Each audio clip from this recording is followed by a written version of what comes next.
Good evening, everybody, and welcome back to another episode of the Elendor Chronicles, brought to you by the Component Cast. We are back for another week of our D&D show. We're down a few people this week, but we are going to endeavor to get on with it, considering I called last week's session because we were missing people and I was too busy. But anyway, I digress. Hello, it's so lovely and wonderful to see your faces again. As a reminder, if you want to catch up with us and find out more importantly when we're on and when we're off on all of our shows, maybe head over and join our Discord and hang out with us and chat with us and play Helldivers, because that's all everyone's doing at the moment. Except Beth. Last week was plagued also with every technical difficulty under the sun. So hopefully we don't have any of that this week. I would also quickly ask if one of the Valiant cast members could double check that we can be heard right now on the broadcast, just because Windows has been doing some funny audio things recently. And I want to get a double check. You can hear me? Good. Fantastic. Thank you, Lambert. But yes, also, if you want to support our shows, one of the best ways to do it is by becoming one of our Twitch subs in that very broadcast that you might be watching, or maybe becoming one of our patrons to get early access to cool things that we're doing and help us put on wonderful shows like this one. And yeah, you know what? We had a shorter session last week. We're slightly delayed start today. I'm going to stop talking. I know we love my voice, but I'm going to stop talking and we're going to get on with tonight's episode.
So, Breton, you said you would do the recap for us this week, so why don't you go ahead? Yeah, well, after arriving at the Shattered Shields, the party made their way towards the only settlement that was on the Shattered Shield. Once we went to shore, the party met with We found that the town is very suspicious of outsiders due to the natural survival that they have to go to, which is how weird these islands are. Eventually, one of their hunters came out and met with us. We spoke briefly and kind of gave them the idea of why we're here. They said, okay, we can take you to meet the mayor if you want to learn about the island's history. So we did. After a brief conversation with the island's mayor, they told us that they don't know a whole lot about the island's history, as that's not why they're here, and that the island settlement itself is just kind of in a holding pattern, just trying to keep things in a secure shape, waiting for more funding from Korzak to expand what they're actually able to do here. From there, the hunter also let us know that there were the things they call as waymarkers on the island. Things that have been here, part of ruins and such, and we asked if they would show us one of those, and they agreed. As we made our way up the trail and we got to the tree line, they also showed us that they tied these ribbons into the trees to show basically trees that are the closest to the village and help keep an idea of where we can go to navigate back to where we've been. We made our way into the woods proper, closer towards the middle of this smaller island that they've set their settlement on, and they showed us one of the waystones. Waystone had writing on it, which due to Valymr's capabilities, he translated for us, which read, roll up for this just a second. Let the scales of justice hang heavy, ensuring fairness in every transaction. Let the bonds of trust be forged in the fires of honesty. Uncovering some of the moss and such from the stone, we also read there was a second translation that just read, grain, stock, balance, wet, low, bread, sup. Which apparently there's just a shopping list here, and we don't know why that was there. Apparently they wrote their their grocery list on the other side of of the all important messages meant for people. Uh, we decided we were going to explore farther, check out some of these other waystones, and circle back and check this place out at night when it was supposed to glow. And the hunter made his way back to the village because he really didn't want to go any farther. And I believe that's all we did for session. Yes, you left off. You left off actually in a separate set of ruins from the ones that from like slightly further away. I described it was like the remains of a little bit of a room, and you were starting to investigate that as we left off. It was like I don't remember that at all. It was because it was like you had two walls. There was a window and one wall. Because you were like, okay, let's take a look at some of the other ruins on this island. I mean, if you don't want to do that, we can retcon that. But I believe that's where you guys were headed just as Beth's computer exploded. But yeah, it's up to you. What you guys want? No, you know what? I may have missed that part because didn't I lose power? And that's why you all called session. Yes. You did. That would explain why I don't remember that part at all. You also had a technical malfunction. Yeah, that's We had a lot of those last week. It was hell. It was honestly. It's and then yeah. So yes, that's where everybody left off. You were looking at a separate set of ruin. God yeah. Yeah. Get your point of inspiration there, especially for the fact that there was even more, issues.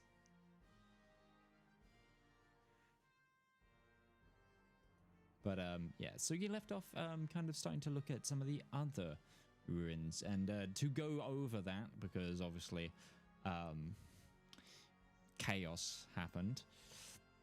It's what's been looked at is it's like a half wall on one side, and then the remains of a window frame, like a stone window, and then a little bit more of destroyed wall. And you were just starting to have a little bit of a look to see what this could be.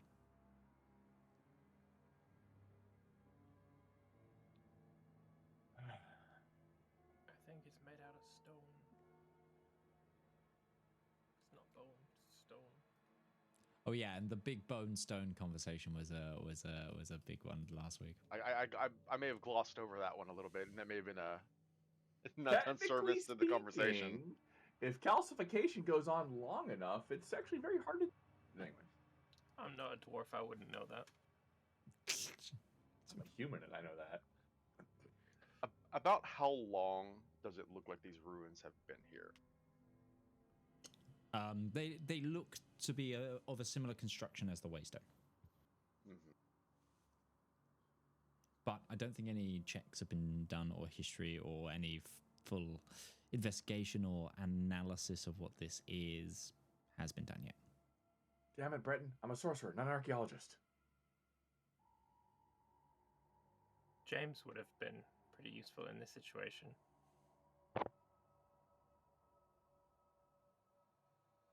It really seems like dumb luck that every time we come across a situation like this, we are lost recently the one person who would have been most useful for it. It is still good to have you back, though, Gourd. Thank you. Can I have a look around to see if I can find any markings or inscriptions anywhere in the ruins? Oh, absolutely. I feel like we're going to be doing this a lot today. Breton is going to go ahead and use an...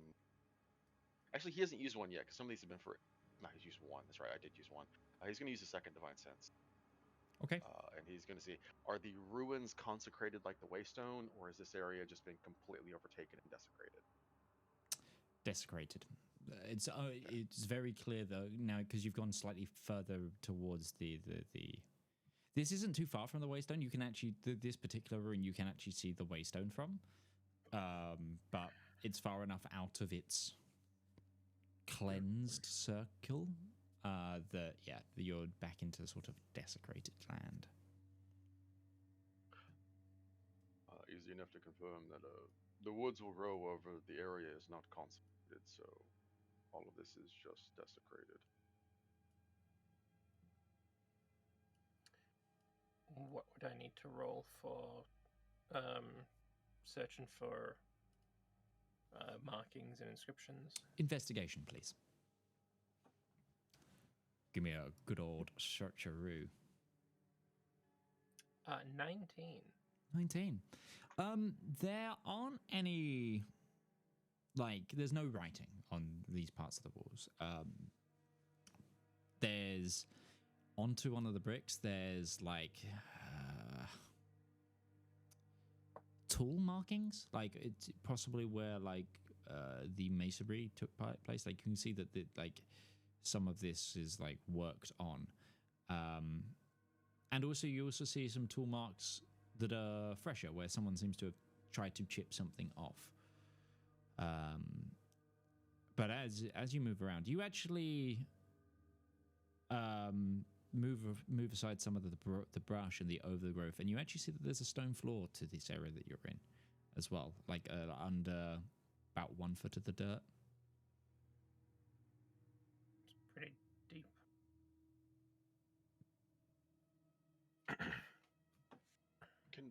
Now that we're looking at material, like this is not part of the waystone, this seems like it's less important. Can Breton actually take a closer look at these ruins and see if he can figure out what type of rock this is? Sure, go for it.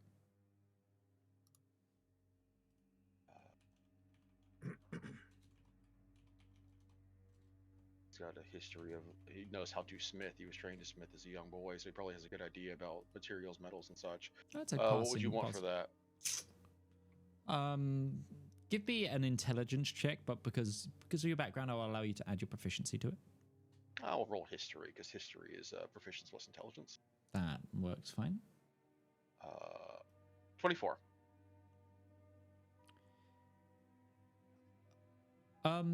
This looks to be some sort of like chiseled limestone. Definitely an older building material. Like, there's no like cementing or anything else. It's clearly that this is like a whitewashed limestone that has just been overgrown and overtaken. The actual like architecture of it, you wouldn't actually be able to place in terms of a civilization. You don't think? Not with this smaller region. Also, don't know how. It's relatively similar to Nardathel, but still hard to say because again, this is much older. And then the floor seems to be using more of a smaller brickwork of some sort, but they seem to be more chiseled stone again, like either like a put together, like more like of a cobble of like flint and it's more rough stone rather than quarried. So this leads into the question of, did it seem like this stuff was, due to the region, would this stuff have been something common here, or was this something that was brought here from farther away? Using your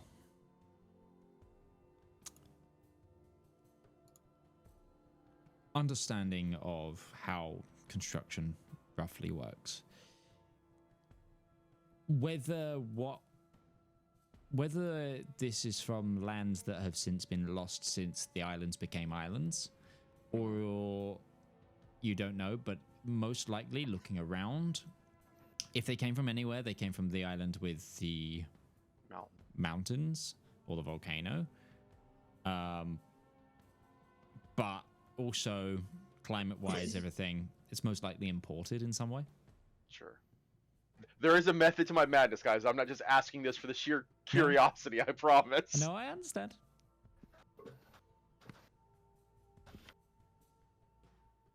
But, like, the easiest answer is imported, most likely. Sure, yeah.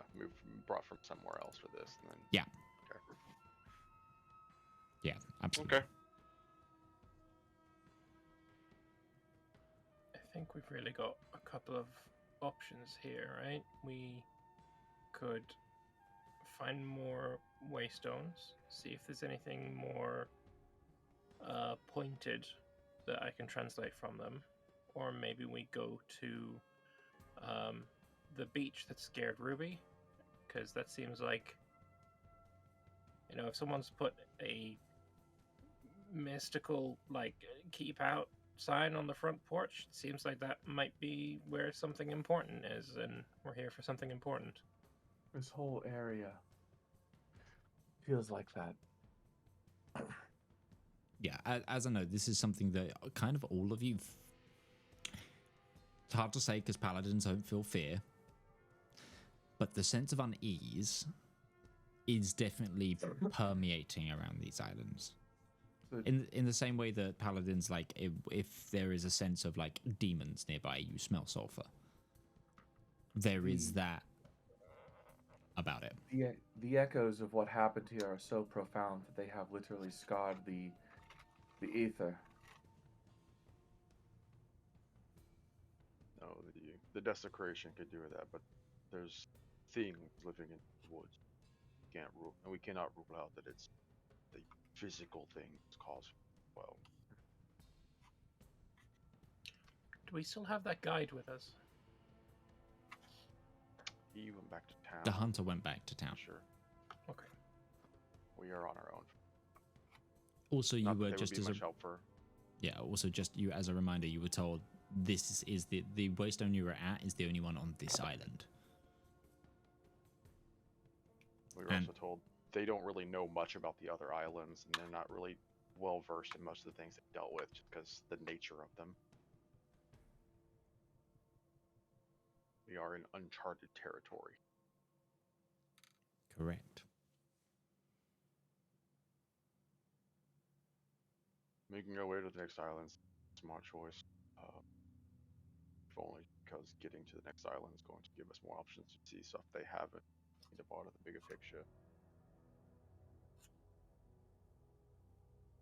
Having read and accurately translated the Book of Annihilation and stuff, can Ruby recall any mention of the battle between the hero and Null?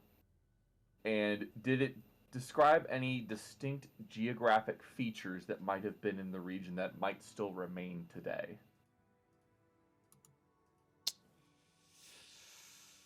To help narrow the search.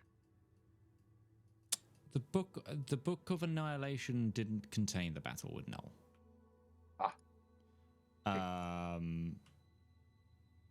Because obviously the Book of Annihilation is mainly future prophecy, and most of the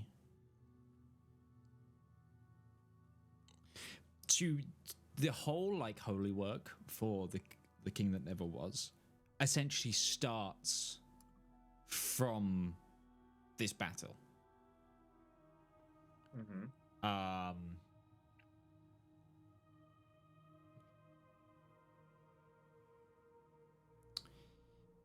The majority of like the features described for the battlefield are quite general, but knowing military understanding, if there's a battle between such great forces and a lot of their foot soldiers, is you're going to probably be undertaking this in open plains in some sort, especially with how great the armies are.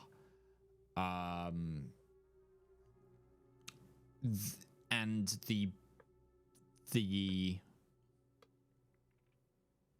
text says essentially that it was in a great plain beneath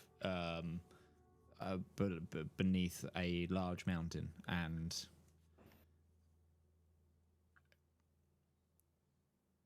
the issue is the combat is vague, and they know. The other thing that is obviously because the climax of that battle shattered the world and the continents. It's hard for contemporary writers to accurately describe something that exploded. Sure. Put it that way. Michael Bay, they are not. Sadly, no. The religious text of Transformers is way out in the timeline. Okay. These robots are still what in if disguise. the rocks are in disguise? And wow, we just shared a brain cell on that one. we did. You know what? Have a second point of inspiration.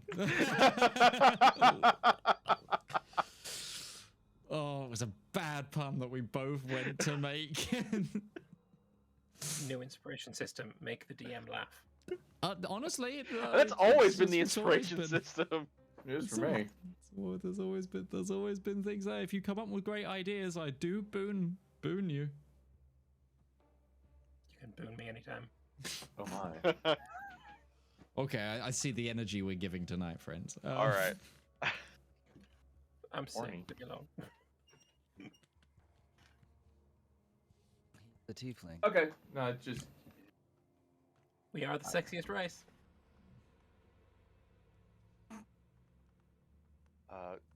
So the floor, before we move on, the floor foundation for this building, does it seem like this was constructed with any intent for having, say, a basement or something underneath it, or is it just flat foundation for the actual building itself? It seems like it's.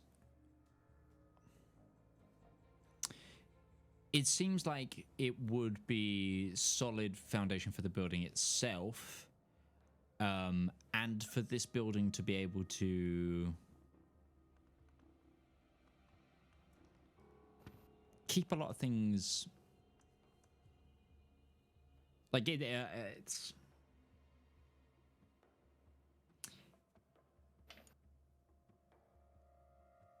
Put it this way: it's a very permanent structure. Mm-hmm. Okay. And this one does look like, yeah, it doesn't have a basement. This seems to be a very, very solid floor. Honestly, it kind of looks like this could, if you were to imagine a basement floor for a location like this, this is probably how you'd construct it. So it's more of a solid foundation floor. Okay. Shall we move on? Next island? I think so. Okay. Breton will send a message to Solvaril just to have them move from the town because they make them hands where they're useful before. They don't want them too far away, and he's just going to have them cycling overhead, keeping an eye out. Sure.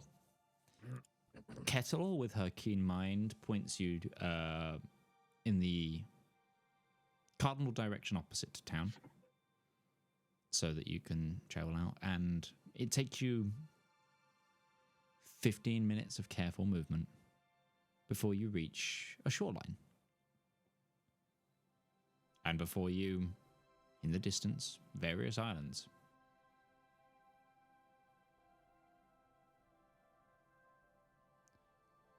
Say at this current moment there are 3 islands in front of you.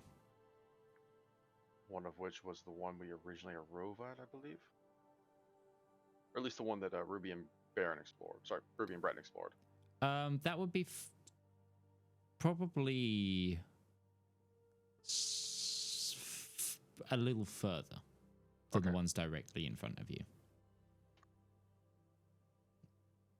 Judging by how we flew, I believe we should head in that direction if we want to get back to that island. But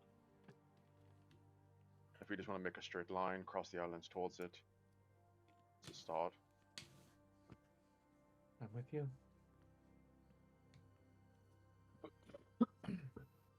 How do we get there?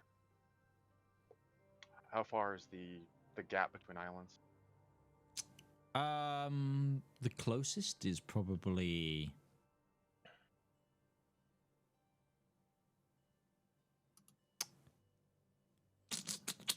quarter of a mile. 1,000 feet. Sure. It's gonna take some time, but I mean, Silveril can just ferry us across, 2 at a time. Yeah, about 1,000 feet. So yeah, let's say currently there is one island at about 1,000 feet, and that's like slightly. if you're looking out in front of you, it would be the left hand, like the left choice. The next closest is probably the furthest right choice, probably about 1,500 feet in the other direction. And then the one straight ahead of you is about 2,000 feet. Are any of them the mountain? No. That would be the other side of the island. That's another one of the ones that rings you. And you, to on the largest perspective, you are on the least moving island next to the ones with the mountain. You performing like the outer shield. Now you're looking towards inner shields. Each one of these is only about 1,000 feet away. How big around are these islands? Are about the same size as this one, or are they like just lengthwise, just kind of growing off into the horizon? It's kind of hard to tell at the angle, but these all look to be smaller. Currently, these ones in front of you. Won't take long to explore, at least. What are the vibes of the islands? Does any of them look like more overgrown? Does any of them look kind of evil? Can any Yeah, is there any? It was. Give me a Insight Do any of check these on islands pass the islands? vibe check? Do you want to? Yeah, Do you want to vibe check an island? Go for it. I do. I would like to vibe check. You're a bit too left far away island. to smell I don't- check them, but I don't think Valymr has the right classifications. Don't think I've got facilities for that, bruv. would you? Yeah, give me an insight check to insight the island if you really want I'm to. gonna vibe check an island, and it went predictably badly. 8. It's an island, bro. Valymr, what are you trying to do by wiggling I'm your just nose and furrowing your brow? I'm just going. Short-sighted. Need to. I'm just trying to get a look at it. Look at what? You can't see the islands in front of us. Yeah, but are you having a hard time seeing them? No, I'm just trying to decide which one we should go to.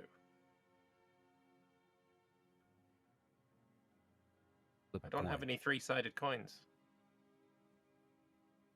Well, do left, right, and on the edge. Whoever we pick as the edge is basically not gonna happen. Well, then we've just narrowed down one choice. I mean, Made I it easier figured for us. we would just jump from the nearest one to the nearest one, since there's a normal progression here. Maybe we go to the closest one then. Okay. So, are you being ferried across by the griffin? Yeah. Simplest way, as far as Breton can see it, Breton will take probably grab Ruby, go across on the first ride with the Griffin, and then send the Griffin back by itself to grab Gourd and Valymr. Okay. Would making it And bigger Kel. help? I mean, that's very much a question. Like, Griffins are large; they're basically just horses that can fly with a lot of strength. I mean, if it was bigger, it could Yes. carry more. Yes, that's true. Should we make Silverell bigger with a large spell? Would that allow us to go across faster? DM? Would it increase their speed? Wouldn't Well, like, increase their would it be speed, able- but it like, would 'cause we increase wouldn't their have to go carry. Yeah, it Go would back get. and forth as many You times. would. Yeah, you wouldn't have to go back and forth as many times. You could probably. So if it already carries 2, it would carry 4. Kettle's quite light. You could probably all get across, and essentially never-ending story. This giant. The only risk is, can we get everyone across before that minute's up? Griffins Oh, are no. fast, but if we're talking like they 1,000 could probably feet. in a minute, it could probably go about 800 feet, something like that. They might be a little shy. Okay, if you, we'll if you wait wanted to then. cast the spell twice, you could absolutely do it. It's just we'll one of save those. the resources. Yeah, one of those spells might be mid-air. Yeah, it was just I need to know if making it larger would have made it easier, but knowing the distance that it has to fly and the length of the spell, yeah, Yeah, that was more the concern. yeah. But couple of minutes. It's probably 10 minutes. There and back, there and back, there and back to the closest island. You are dropped off on another shoreline. This is not a glassed beach. That would probably be towards the next, like, you using your limited knowledge of the islands and what you're kind of coming to expect, even in the unexpected. If cardinal directions work and remain working, the far side of this island should have a glassed beach. Mm-hmm. So more towards the center of the chain. The closer you get to the center of the chain, the beach is glassed. Actually, from my perspective, this island change, the island we originally arrived at, was that on the northern end of the archipelago or the southern end? I think it's on the northeastern. Okay, the northeastern end. It's that might help me understand like the perceptive, like where the glassing is coming from and how things are affected. Okay. Sure thing. Let me grab the Asgars up because it's actually marked which island you're on, and I will take a screenshot for you. Bear in mind that there are more islands on in actuality than on the Asgars. It's only showing the artist's interpretation. The glasses are on the side closest to where the event occurred. The settlement on the northeastern island was towards the southern to southwestern side. So arriving on the north side, so that would explain the glasses on the far side of the island. So we follow the glass. Do we want to encircle, like go around the coast of this island that we're on, or go straight through the middle? If we're looking for the waystones, they tend to be evidence of one at this point is they are closer toward the center. But that is going to be the more dangerous area from what we've heard.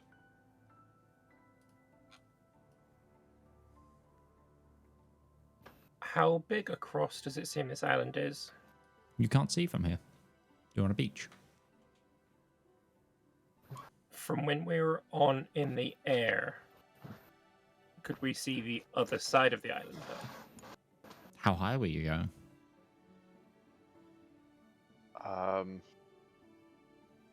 Breton would not have flown particularly particularly far, but I mean, we could also just check. Yep. You can go try and check. But I'm just saying because the fastest way to cross this is just like if you want to increase your time to get a look, you can do. I think I could try and locate object on the waystone. How does that work? I kind of get a pull towards what I'm looking for.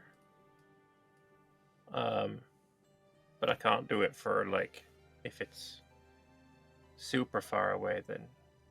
Do you have to know the object already? I can find something that's specifically known to me, or find an object of a particular kind. So I've seen this waystone on the other island. I can look for... I can try and get a read on just waystones in general. Can you read me that I'll spell? drink it. Because that might describe objects. It does say object. I don't know if buildings count. Or construction I guess it really depends counts. on what the scale of an object is. Yeah. Because as I understand it, it is normally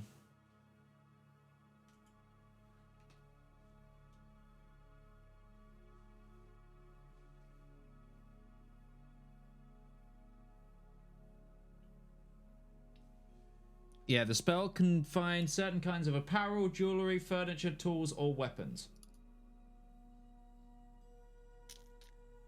That does say such as. Yes, but So it means that's not an exhaustive list. Essentially a constructed runestone. It's more of a building. Okay. I would say it's more considering for what you've seen so far, it's described as ruins, and part of the Under that ruins. classification. Well, under that classification, then can I commune with nature to have that be one of my 3? find buildings. Possibly. Maybe. Any of the minerals that are used to create such structures on this place, like we found at the last ruins, and then maybe any powerful celestial fae fiends, elementals, or undead. Those would be the three. If it tells you about consecration, that would be a really easy way to find it. It doesn't tell me about consecration. It just says influence from other planes of existence is the other one I could do. But I don't think that's a consecration or desecration effect. I mean, depending on what caused the consecration desecration, that might work. Yeah. But then is that still an influence from another plane? Unless it would have to be, I would think it'd have to be still an active influence or like an open. I've just dropped in handouts like a rough thing of the island. So I was northwest, sorry, not northeast. Okay. But basically, the far side of that island, I've put settlement. That's the island you're on. You're now moving direct south of that, essentially. Cardinally. So the one in the middle? No, like I said, now you're looking at islands that aren't on the map. Oh, okay. Like the ones that are maps are the ones that don't move. Yeah. Put it that way. Is that big one the one with the mountain? Yes, the sort of mooned one. Okay. And it has peaks on both ends. So it's like one mountain peak is closer to you, one mountain peak is the far away, and then there's smaller mountains between. Okay. It's kind of like Hawaiian island shape, like with the bigger mountain range islands. I can't remember which island it is that has the larger, like, multiple ranges on it. Similar to that.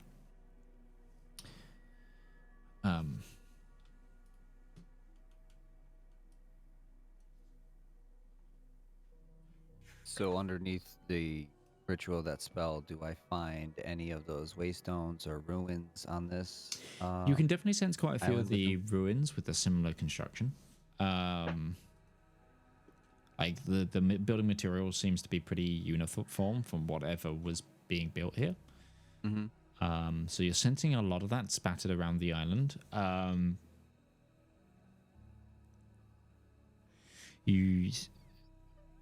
And the last thing was, I guess I'll go for influence from other planes of existence instead of any powerful presences, since you already gave me those other two. In alignment with your other commune with natures that you've done, there's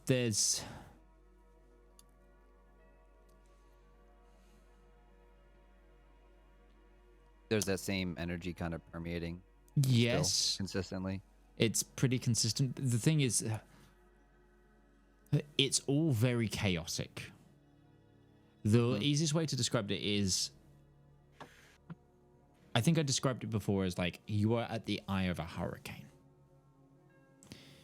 And the winds around you are so billowing with magic that you're getting wafts of everything. In terms of influences, as a reminder as well, because it's been 2 weeks. You did find a lot of undead and a lot of necrosis in energy, but you have also seen a little bit of celestial, because like the writing was celestial or of a celestial script previously, and you're getting, you know, that holy influence, that hallowed aerial influence. Just give me a Shane, give me a nature check from Gourd as well, just to see if we can tap into that a little further to guide you a bit more. I'll say this is with Kettle's assistance, because Kettle's keen mind has a decent, like, full-on directional understanding. Dirty 20. The island that you guys have chosen to go to is one that they've said that they've mentioned before as well, and this is one that had 2 waystones on it. And using your tapping into nature, you get the impression that one of them isn't too far from here. And we do have a little bit of a map, right? Like a rough map. No, nothing we of the have sort. nothing. No Nothing. one, Okay. no one's taken one. No one's started drawing one. I wasn't sure if you had that party. This is also one of the islands, Gourd, that you saw a tree shift on Okay. before. I guess since Gourd was taking 10 minutes to cast that spell, that would have been ample time for Breton to go up, and I guess if anybody else wanted to go up as well, to get a look at the island from above. Sure. So, who's going up with Breton? Yeah, Cool. if Kettle's Ready. staying down with me, then we Okay. can map that out. Sure. You begin to start drawing a map. Right, people flying up. Give me perception checks as you scan the horizon. 2 for 18 today, 24. Nice. 10. Okay. You instantly get the impression that this island is about the same size as the island you've come from, at least roughly. Not the same shape. It's not circular in any way. It's more elongated. It's all of the areas in the like all around you. There's a lot of islands that are thick with trees, and this one is no different. Ahead of you, though, you do see one of those floating islands. Would possibly be like the next option of a path in this maze, should they not shift. But as you do as well, Breton, you spy this. Probably the furthest part of this island. You see like a part of the beach essentially break off and become another island. Breton will point that out to Ruby as that's happening. That beach line there just detached and is shifting, changing. Yes. These islands are... I feel like it's been said before, but these islands are just alive. Or It almost feels Thing. like the planes are bumping into each other here.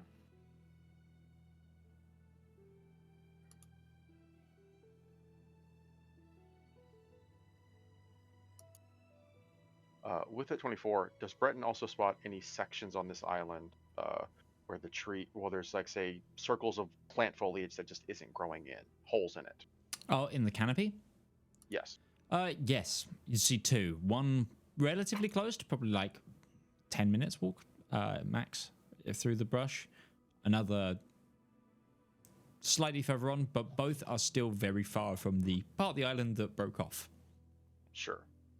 And also, when I Right. say part of the island broke off, it's probably like 5 meters, and it's moving very slowly. Like it's not Sure. like it just goes and is just sailing away. It's This Like was not just my glacial? toast, it was like, island, just island! yeah, but it's just that thing of like the sands slightly shift, water rushes between, and it is drifting away. It's like you imagine by nightfall that will be like 20 meters offshore. Sure.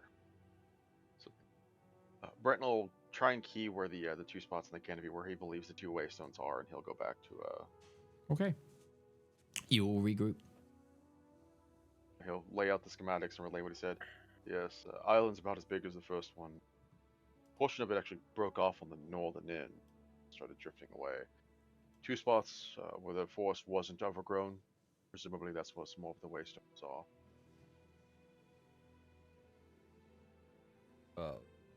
Me and Kettle have figured a little bit of what I've sensed, and according to what you've said, it seems like we're on the same track. One off this way, and then one over here. One of the next islands in the chain is also a flying one, so if we want to prioritize one of those just to see. There's definitely something being influencing here, whether it's the planes or not. This place does feel like itself is just not of the normal plane. Put my finger on it. But I suppose first and foremost, making our way to these waystones is worth translating.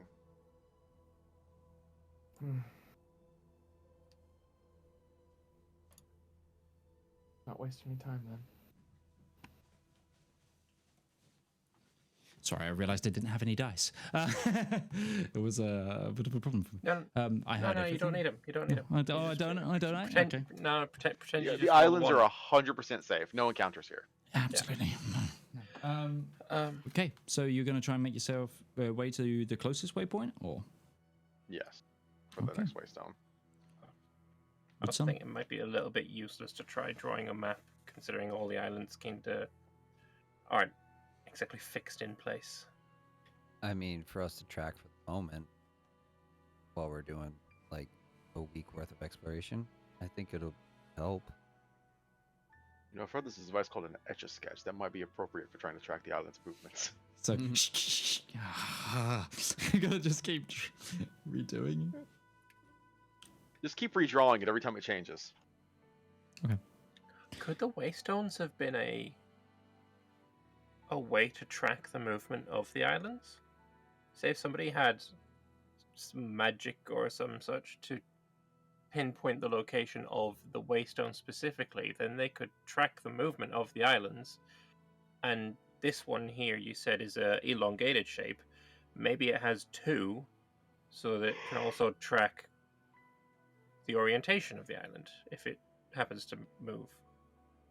The part that broke off was separated from the two waystones. I think the waystones, there's some credit to that they're maybe even acting like an anchor, holding things together.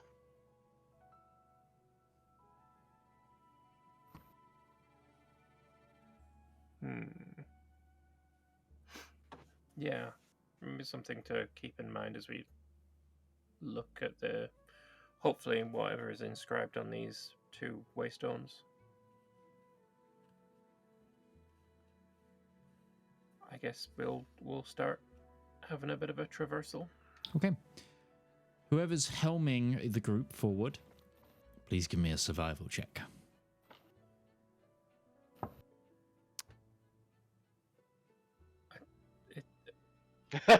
Nobody says a word. Just 19. let the man handle his business. Gourd, 19. Sure. I think that's all it is. I don't think I have. Oh, your survival is a +10. Holy frickin' moly. That's clutch right now for this mission. He survived as a tree. Are you surprised? Ranger druid or druid, but I can't remember what the full thing is now, if you're a multi-class or not. Just full druid now. Okay, yeah. Either way, this man's the Lorax. He speaks for the trees. Okay. After having been a tree, being around these trees, do you feel like you're in the wrong neighborhood? Oh, definitely. Actually, Gourd, like. You Doesn't actually go to a complete stop at stop signs, rolls up his windows, locks his doors. These trees have beef. They got issues. That's for sure. Okay. After some careful traversal through the brush, you do eventually see a familiar break in the jungle, where in the center stands a waystone. This one's taller than the last, and the inscriptions start towards the top in the similar script, but this one's more column-like. Valymr. As in the waystone is more column-like, Yes. or the inscription is... Alright. How tall exactly? The inscription starts probably about 7 foot up. Okay, so still within... I could still read the top. Oh, yeah. It's not like you have to climb something. And also, there are other ruins around here. This... you get the impression this area is a little more intact than the last one. You've got what almost looks like a full building the furthest away from you.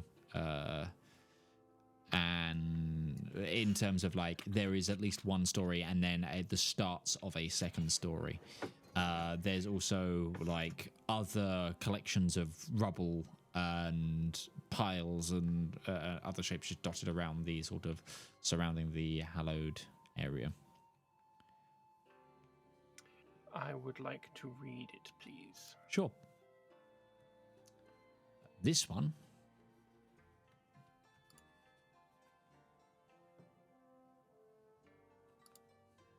says the following. It says, on wings that whisper, lights guide the way.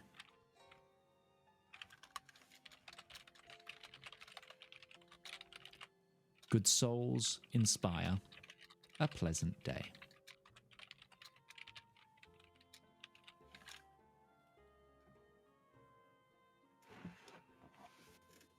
Okay.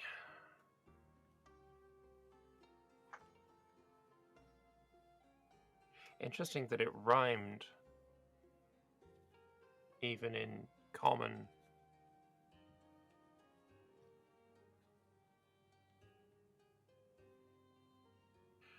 Good souls inspire a pleasant day, like a potentially a green and pleasant day. I don't think that's a coincidence. And what wings whisper? Owl wing. Angel's wings. Oh, that too. Yes. That was legitimately like the definition of druid and paladin right there. Owl wings, angel wings. Oh yeah, those. Bat wings. It's one of those skits where somebody's like just describing a creature and it shows you what the two people are thinking of, and they're both so heavily inspired by who they are as people. Yeah, love it. Okay. How about we go and try and check out the other one?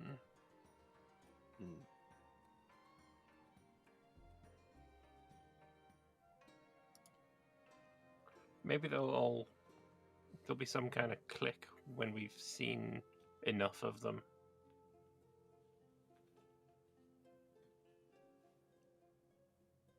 Yeah, it definitely feels like there's a story being...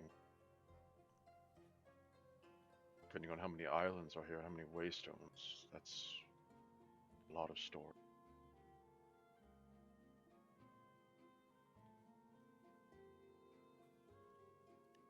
Okay. So, would you like to check out the buildings around, or what was it you're doing? Sorry. Do the buildings look any different from the previous ruins that we've spotted, or they seem to be more of the same? I'd say you've got one that's far more intact, like one that is an entire ground floor at the starts of a second, and then other bits of like piles of rubble, other more less like what something looks like more of a boundary half wall, like slightly further away. Like there's more here than previously. Whereas before it was like a rune stone and half a window. It's now a bit more like, oh, that's a building. So we can actually go into that lower floor. There's an access point, Yes. window, or There's a entryway. doorway. There's actually a doorway. No actual door on it. Like if there was a door here at one time, it's heavily rotted away at this point. But there is enough of like there is a door. The one thing you notice is the dirt layer, kind of the ground layer, does like it's not flush where you think the bottom of the door would be. Like the whole building is like a little sunken into the soil. But you can go in. I'll look around the building, see if we can see anything special. Sure. Yep.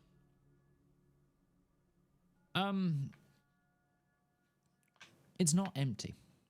The lower floor of this building seems to have what looks to be relatively fresh crates, a bedroll, barrel. You get the impression that this might have been used recently. They've seen the structure and they've used this recently. Someone has used this recently as a place to camp or store something for during exploration, etc. If someone was camping here, is there the remnants of a fire pit? Give me an investigation check.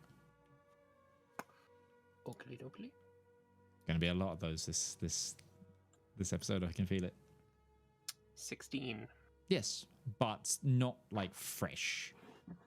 It's like you find stones with charring on. Okay. Oh. I was So gonna. it's like, sorry, go ahead. I was gonna say I was gonna feel it to see if there's any remnant warmth, but if it looks like it's pretty old. Pretty old. It looks like it's also rained and then re-dried again. Like this is who knows how old. And it seems like they set up like essentially this fire pit in where this building would have had a fire pit. Okay. or a fireplace. Well, if somebody was coming here, they wouldn't have just left their bedroll and continued on. That would be something that they'd taken with them when they left. So maybe them leaving was not voluntary. Or they had intentions of returning, and they just never made it back.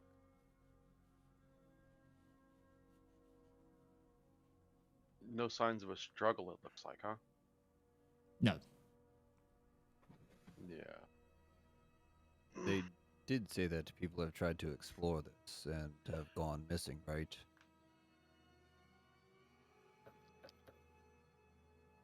Yep.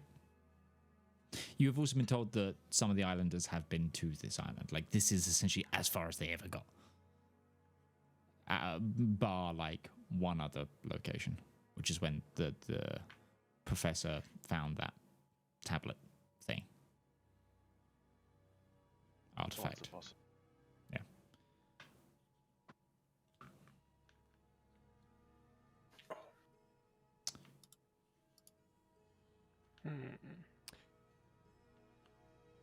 Going back outside, does it seem like the day and time is passing normally?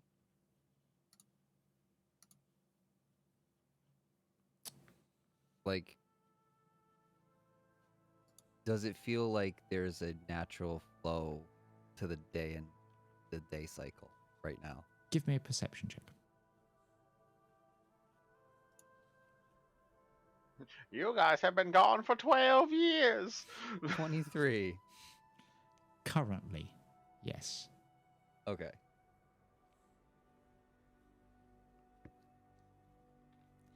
And Kettle's keen mind would be able to confirm that it is still, as far as you are aware, same time that you expect it to be.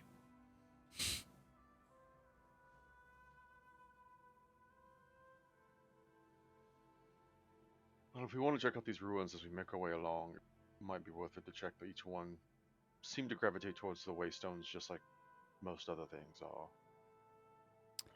Since there is more of a building to look at, can we tell if the architecture is of a particular design or from a particular culture? Give me a history check.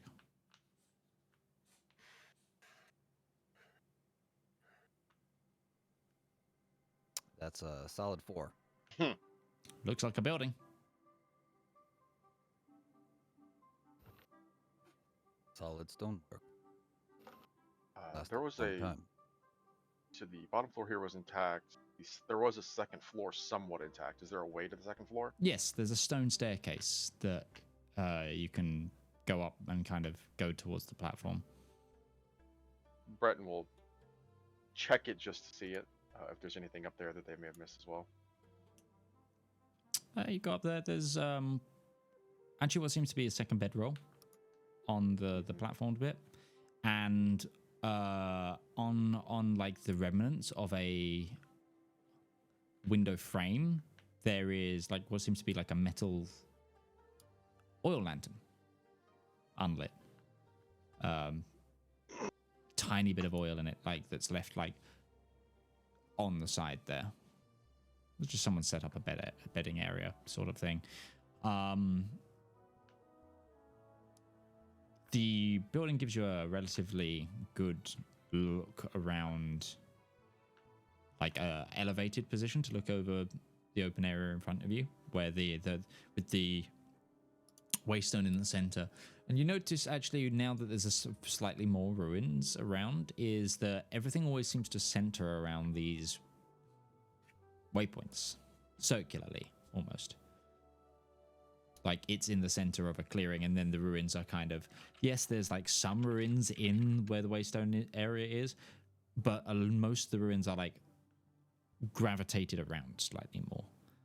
Like the waystones are given some sort of particular relevance, or think as the centerpiece of this ground. Yeah. It's a setup around the waystone and interpret this. Checks out.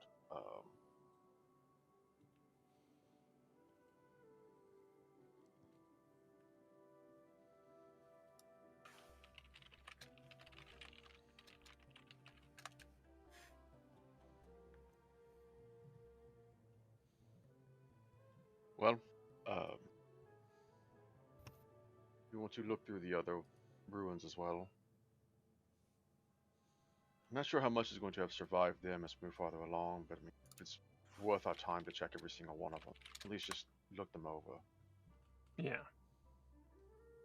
Okay.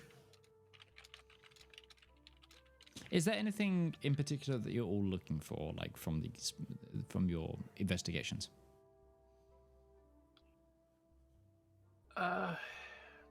Like, what's the main thing you're trying to ascertain right now from these? The way forward. Breton's curious, like to see if there's any semblance of like who or what may have been living here. But from the ruins we've found so far, there's not a whole lot that would be intact over that period of time that would tell you that.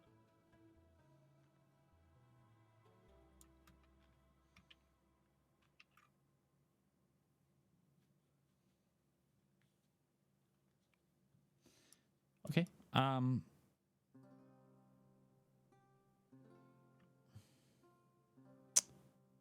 will allow a combination of investigations and history checks to just give a blanket canvas of this current area. Okay. Rather than check every single ruin individually, that makes it. Yeah. I'm gonna use history because I'm far better at 25. Nice history. Good roll. history. 8! Okay. Balance in all things. Solid try. 9. Okay. Ruby. The architecture feels very Early Fionian. kind of, but also you're getting strong Atrian vibes. Like since you've been to the capital of Atria, it's classical. It's classical architecture of which it seems like a lot of current cultures have derived architecture from. But it's definitely predates, and it's definitely not something that's still in current like existence. Not make it existence. It's like it's if this was a culture that's still around, it's definitely not in vogue anymore.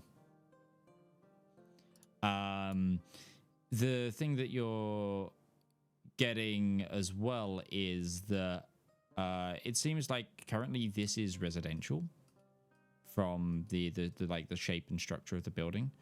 You're starting to like it feels like a bit residential.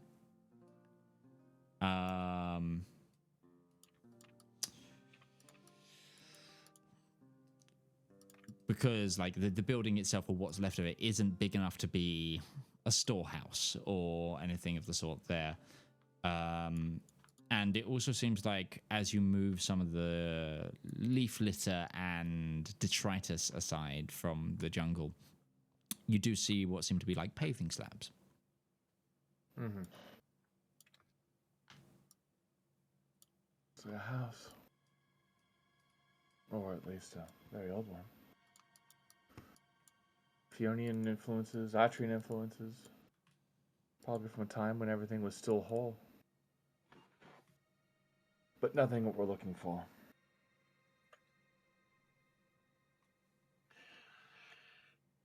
That's unfortunate. We need to find sites of battle. Maybe we need to go to the side of the glass. We need to go deeper.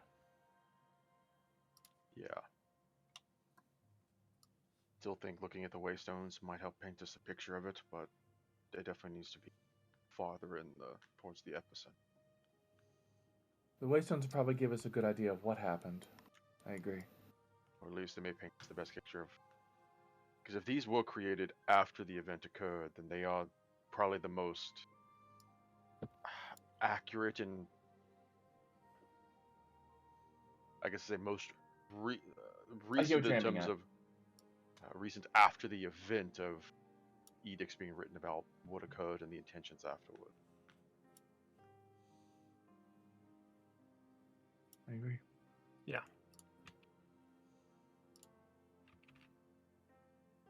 Suppose the next waystone's on our way, though. Okay. I'm going to look to Gourd. Give me that survival check if you're moving towards the next waystone then.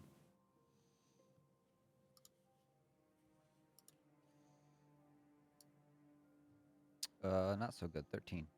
Okay.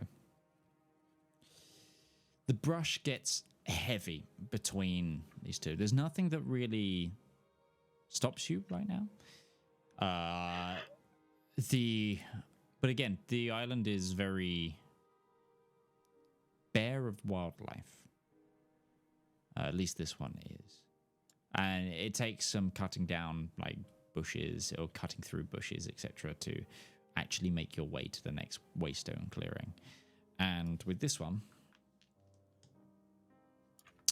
you see another taller column as the waystone, but the head of the column has broken off, and the bit with the writing on is clattered to the ground, like next to it. As for other construction around the area, it's a lot more haphazard than the last. There's no like full building or nothing. At first glance, there's nothing like outside of bits of a wall, scattered stones. There's no like eye-catching, oh, that's a church, or anything like that. This is a bit more in disrepair, this area, it seems. So the writing is only on the part of the stone that broke off. So yeah, this again, no, it's another more column-like one. And last time the writing went around the top. This time the bit where the writing went around, like it's imagine it's a finger and the fingernail has come off. Essentially, the head of it is fallen down. As long as we still have access to the writing, fine. Are we gonna have to roll this or move it in any way to get the full inscription? Probably. Okay. But also because it's been on the ground a bit, it is also more overcovered, so it will take some clearing off as well. Yeah. Shall we get to clearing this off? And Valymr, are you ready to translate again? Yep, I will be able to do it before, so you don't have to hold it too long. Oh, I didn't think we were lifting it. I think we're just going to roll it around. Okay. Yeah, I'll make sure to be ready to do that. Okay. As Valymr reads, can Breton give... I take it it's Breton that's going to be doing the rolling. Athletics? Sure. Yeah. It's the thing he does. Yes, strong man, do the strong man thing. I'm gonna use my inspiration just because you gave me 2 of them. Why the hell not? That's the one I think he's good at. I got better. 22. Okay. You begin to roll the... It's got some weight to it as well. Whether because of the more limestone material, it's like slightly waterlogged in some way, like over the years, or to gain weight because of that. If it's broken, then could he not just set it on the section that's broken where presumably no writing is? Yeah, absolutely. Yeah. You could... And it takes some effort getting it out of the dirt and things, but you do, so you don't have to just continuously roll it. And then Valymr, you begin to read, and this one says, Chethruth End. Be welcome, be merry.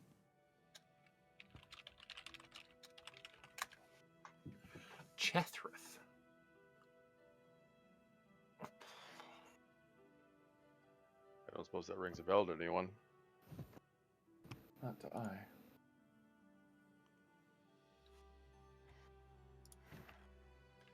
Can I make a check for that? Yeah, absolutely. Did that history check of a 25 earlier play into that, or different location, but Sure.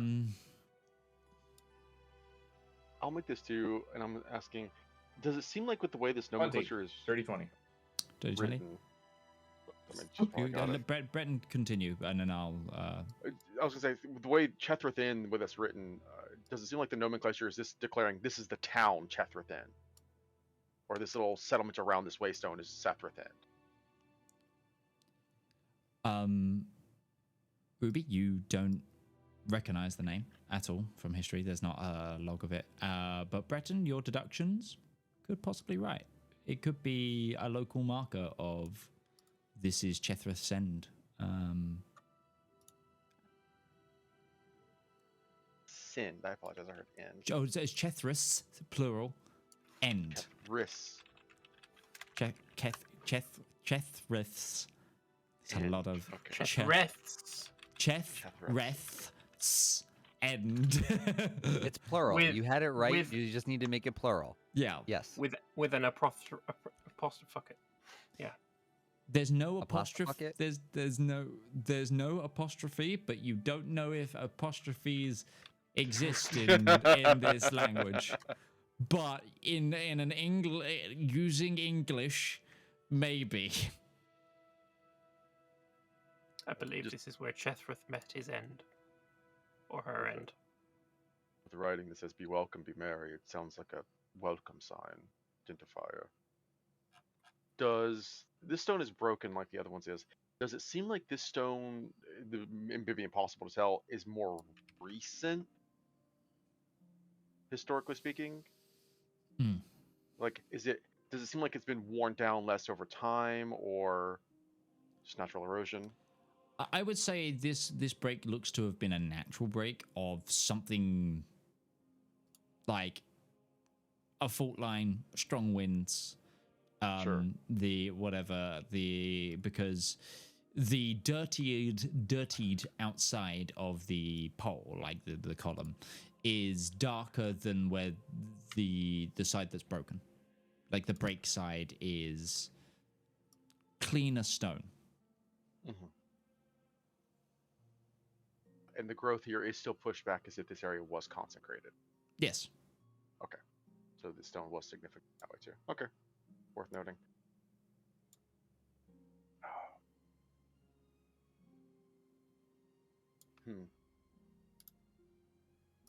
But also, you're getting, as you look around with that note, actually, you're getting the impression that some of the jungle is encroaching in the circle more so now. Almost maybe Actively. No, not actively. Okay. I'm just saying, like, where, like, for example, the last place you're at, it was a pretty clean ring. The previous place, it was kind of a muddied ring. This one looks like it was a clean ring, but it's getting slightly more muddied over time. Does it feel like the power from the stone is waning? Then, if I were to, That or its range is not as far as it used to be.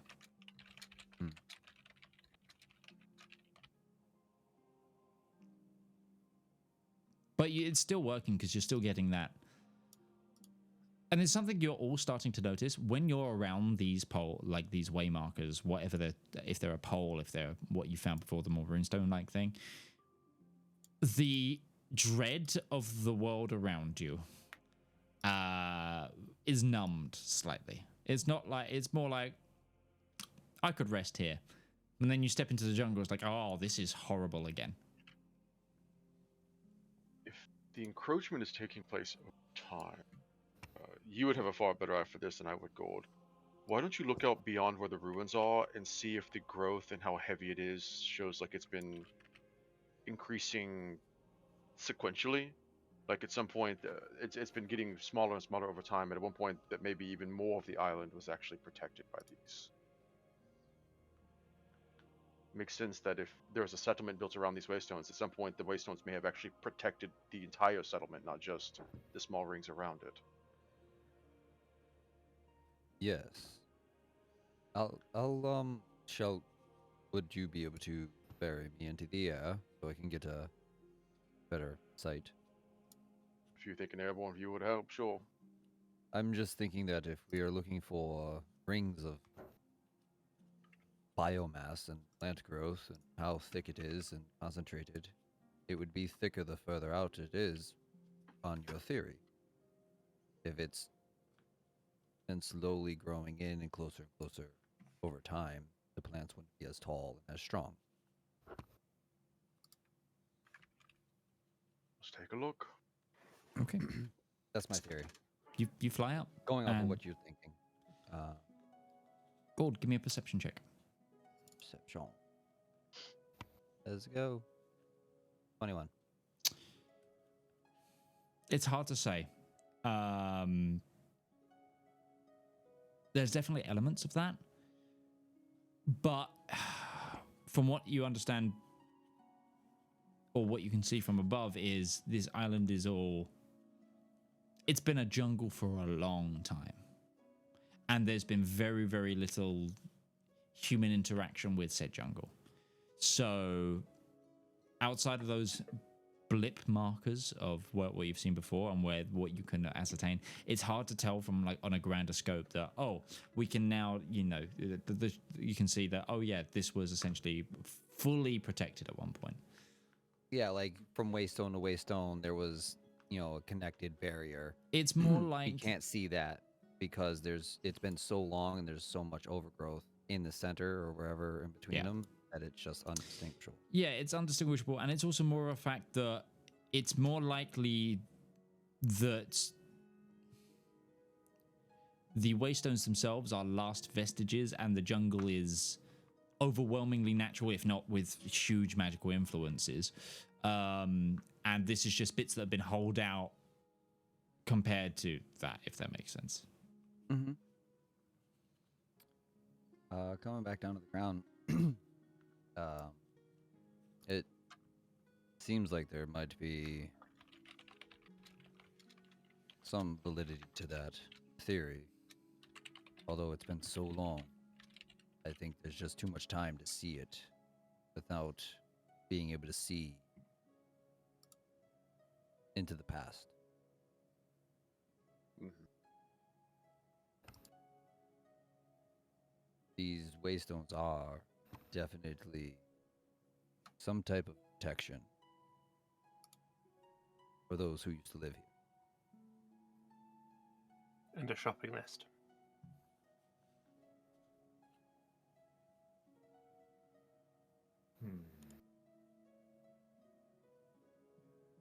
Okay.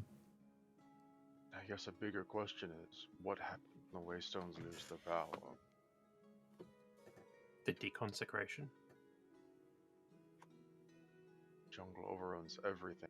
They're also holding the islands to some semblance of what they are, then it's the consequence of just all of these islands being completely untethered.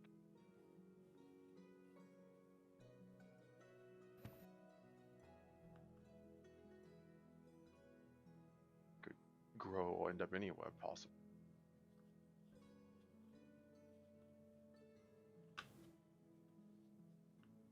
Hmm. So,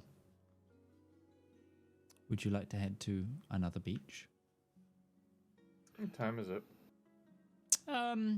You arrived early in the morning and left the first area about midday. It's probably about 2 o'clock max. Okay. Maybe head to the glass beach. The glacier side. Okay. And are Might be we wor- heading closer or further from where Ruby got the heebie-jeebies? As far as you can tell, closer. To be fair, you all have the heebie-jeebies. Yeah, as a Well, thing, yeah, you just the initial event Yeah. where you first had like a focus on. Yeah. okay. It doesn't take you again too long, maybe 10 minutes of exploring before you find another coastline, especially with the help of Silver Rail flying above. When you see it for the first time close up, all of you, some of you have seen a glass beach before, but you see this wave of color dulled in the sunlight, where there was once sand, there is now just rippled smooth surface of a glass-like quality, with the waves of the water lapping up it and running straight down. You imagine that getting close to the edge, actually, it's very slippery surface. But yeah, this is the first sign of this glassed beach that you've heard tell of. And you think in the right light, with all the colors, be quite beautiful that it's an entire, essentially, beach made of glass. But, yeah. As a reminder of how I described it before, you've seen those like bottles filled with sand. The sand is all different colors. Imagine that has been blown into a glass by an immense amount of force and energy. Is it sharp? Like if I was walking on this beach in my bare feet, am I like losing my feet? No, it'll be like walking on a window. Time has weathered it down smooth. So it's like a. It's again, like it's walking on not a shards sheet. of it's a sheet of glass. Okay. It's not like shards of glass. It's not stones of glass. It's glass, smooth. I mean, there's little bumps and crevices and stuff, but yeah, water erosion after time because water softens glass, smooths glass, and tumbles glass. But it's like layered sheets of glass, just.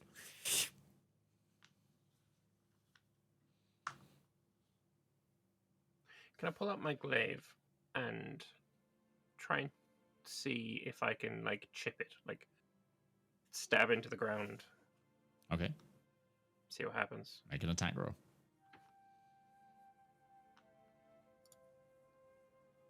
Watch me miss the floor. It's a DC 8.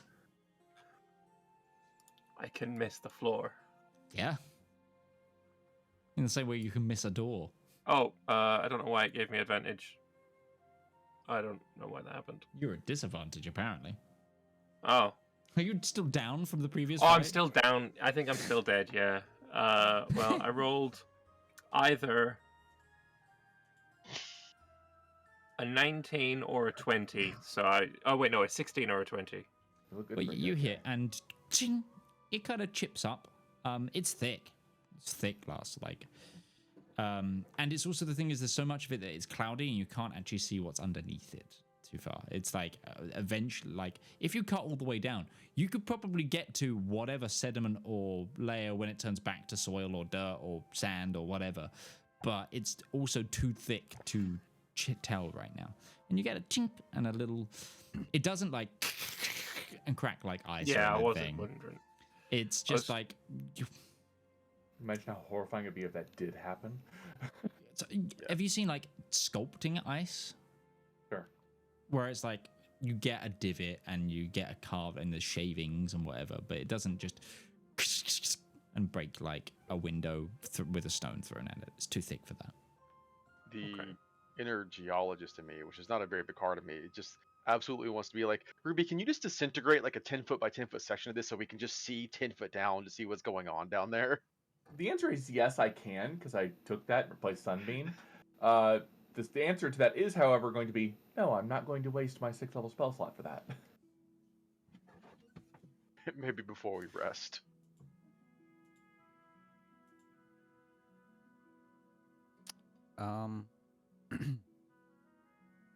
Would the mold earth cantrip have an effect on it? It's not considered dirt and stone, but would I be able to move anything deeper than the glass?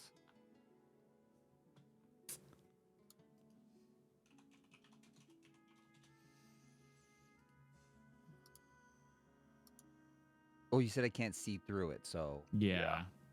I don't think so. that No. wouldn't work. And so it doesn't classify as dirt or stone. No, not anymore. Okay. Probably If we the did at glass one breach stage. If the glass piece is also transitioned to sand at some point, presumably, it might be worth on one of these other islands to just see how and where that happened.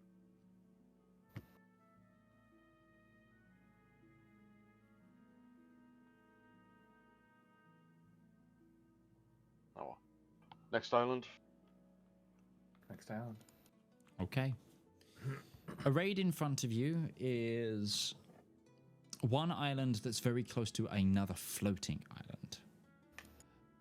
There is a very, very small island as well, probably not even 50 feet across island. That's what the bad guys are. Way. Confirmed. And then there is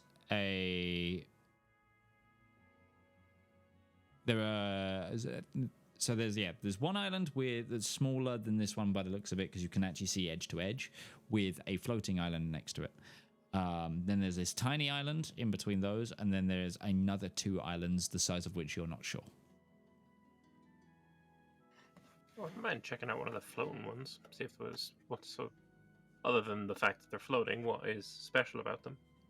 Something's got to be holding them together if they're floating. So definitely worth looking at. Also, we can just fly due to Silverrail, but getting an aerial perspective on an island could also be useful. I also think it might be useful to fly under it to see if there's anything there on the underside. But also, having said that, I'm not doing that. But I do think it would be good. Why not? Lambert? Because I might be immune to fear, but I'm still a coward. Technically speaking, I don't think Valymr is actually immune to fear by himself yet. He's not high Oh, enough I'm level. not? Oh, okay. And to describe the floating islands a little bit more, there is like vinage and other flora that is like over the edge and down towards the water. You can only tell it's flowing because you can get like speckles of light all the way through it, but it's like vinage and other like watered roots as well, just trying to get down to the ocean, kind of almost anchoring it. It's like almost like, if that goes there, is the island gonna float away? Is it just gonna fuck off? Like is the island just gonna say goodbye, like, and become a comet?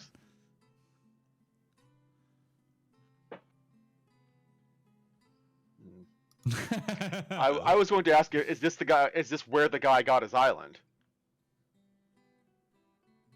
But Brett never met that guy. That's true. Breton didn't.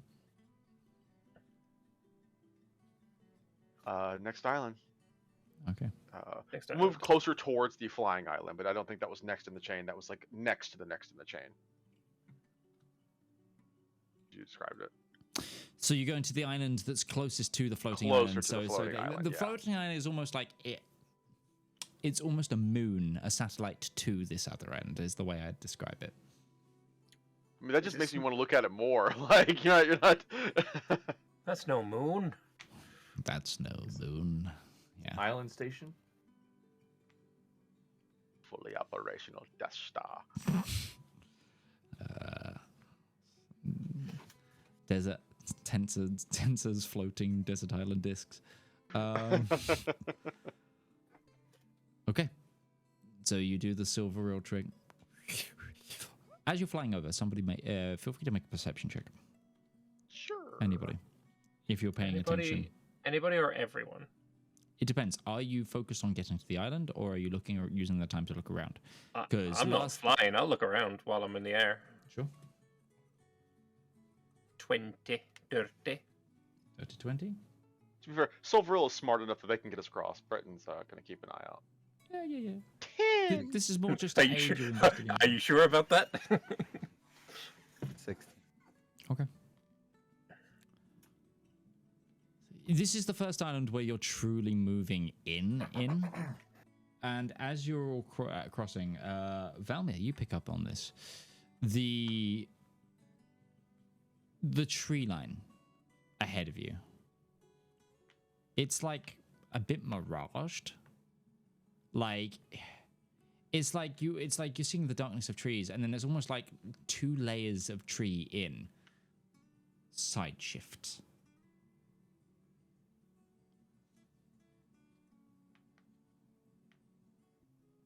And it's almost kaleidoscopic as you're flying towards it. Does it feel illusion magic-y or it's just fucky? Hard to tell. Give me an Arcana check. It could be either, is the thing. I am proficient in Arcana. You are? 24. What is wrong with me today? It doesn't bode well when Valymr is the one that is just rolling like a god for the rest of the group. Well, okay. True, you are, for now.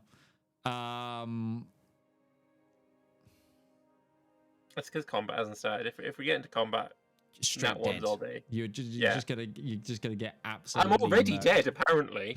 No, I fixed that now. Okay. You were still prone and unconscious from the last combat, despite the fact of having multiple long rests since, even mechanically. So I don't know what happened there.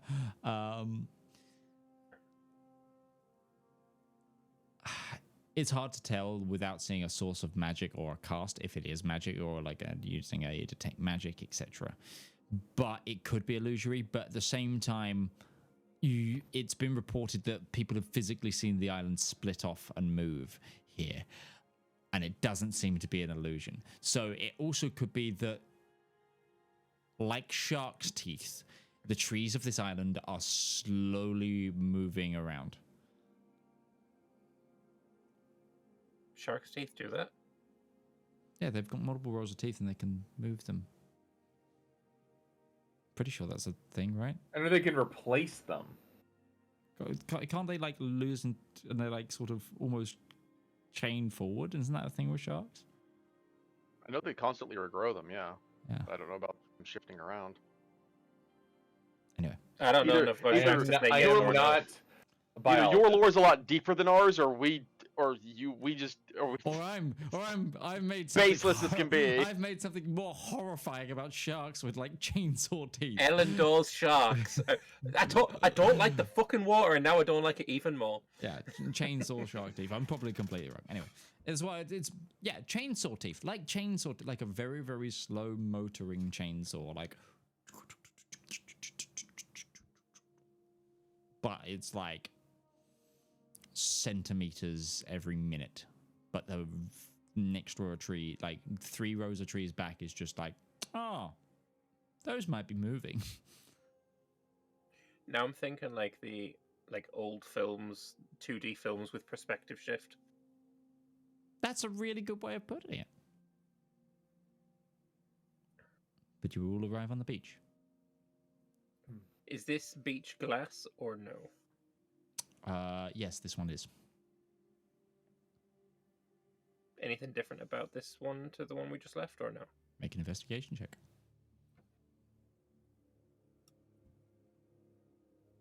Seems like Glacio. Seems like glass. 5. Mm-hmm.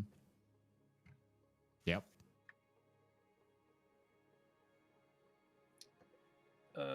I guess we'll try and make our way to the center then to see if there's another waystone.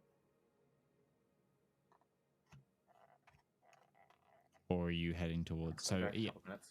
no problem. We're about 10 minutes from break anyway. Do we want to take our break a little earlier if Beth's stepping away? Sure. Okay. Plus, you guys can decide where you want to go next. So, guys, use this time. We're going to take a 10-minute break here, and we will see you shortly. Hey, come here a minute. Do you need royalty-free music for your TTRPG content, whether that be a YouTube video, stream, TikTok, Instagram post? Don't worry, we've got you covered.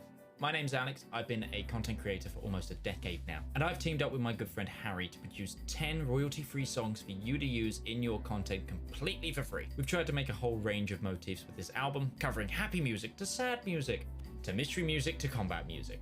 And if this takes off, you know what? We might even make some more. So give the Elendor Chronicles soundtrack Volume 1 a shot. It's free to stream everywhere, and if you want the high quality downloads, you can come over to our Patreon and download them, or you can contact me directly at tabletop@themidgemansworld.co.uk as a creator, and I'll just give it to you for free.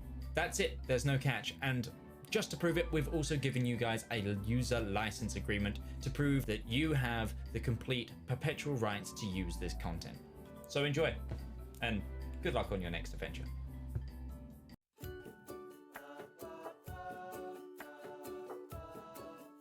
Oh, good day.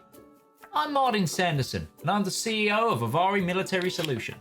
We here at Avari know that it doesn't take much to cause problems out on the frontier, whether that be from local pirate raids, neighbouring interstellar powers, or even just an unhappy populace with unreasonable demands. Just what is a small to mid-sized regional power to do when faced with these problems?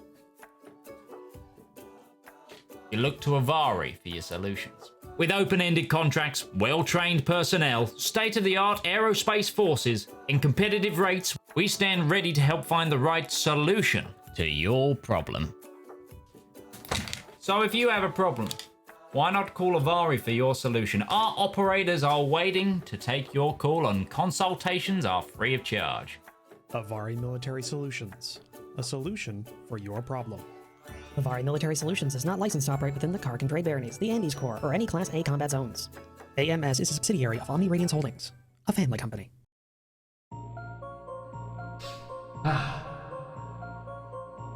When is a story more than a story? When a tale is more than words on paper? When is an ad more than the script it's written on?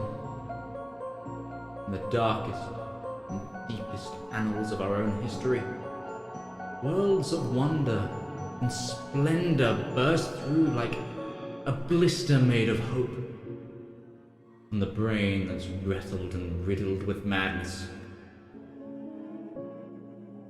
A radiant pustule. Writing, art, that's storytelling. That is the true lust of life.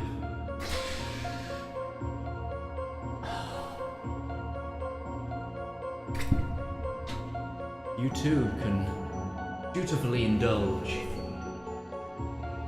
in art. Like fans of the greats. Shakespeare, King, Tolkien, Seuss, Mercer. You too can indulge through Twitch Prime.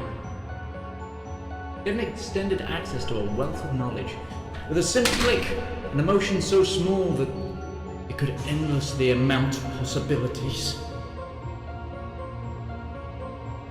Embrace those feelings. Support art. Support the component cast.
So, we're back.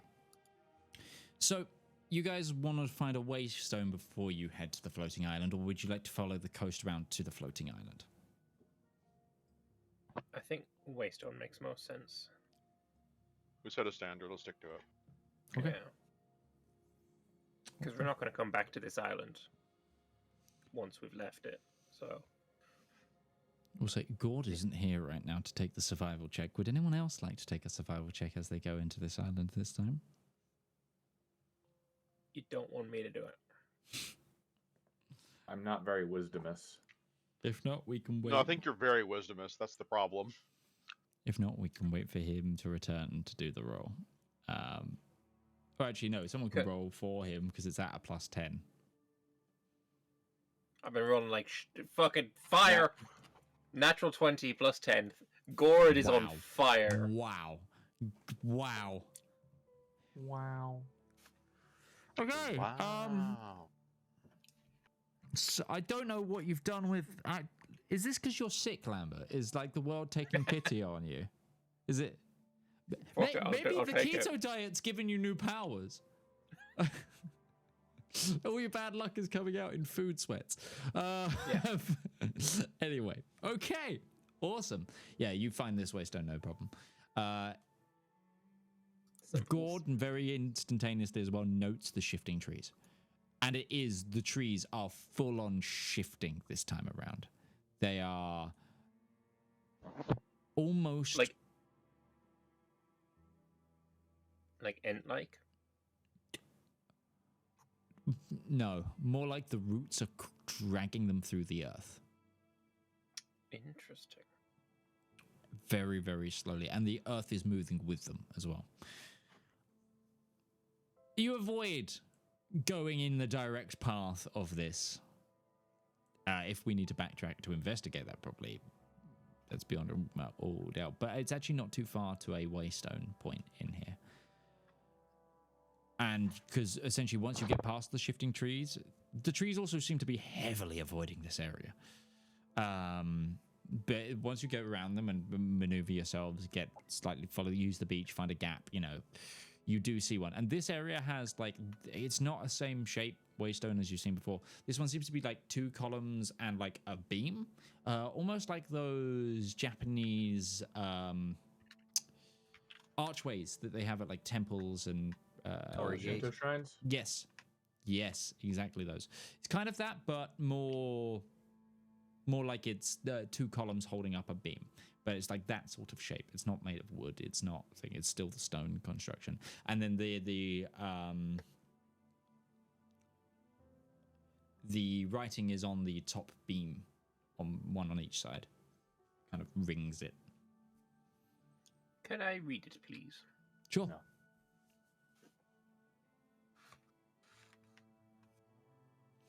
This one.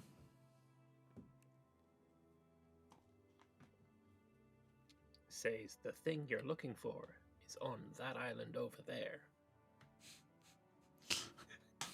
Why would it say that? For a good time, Yeah. just check shack number 3. Mistranslation, sorry. Yeah, no, it says, may a hero rest their weary head beneath these arms of brilliant stone. Alright, I got halfway through that and then forgot the rest. What was it? May May- a hero rest their weary head beneath the arms of brilliance. And it says that on all 4 sides. It's the same, just repeated. May a hero rest their weary head beneath the arms of brilliant stone. Right? Yep.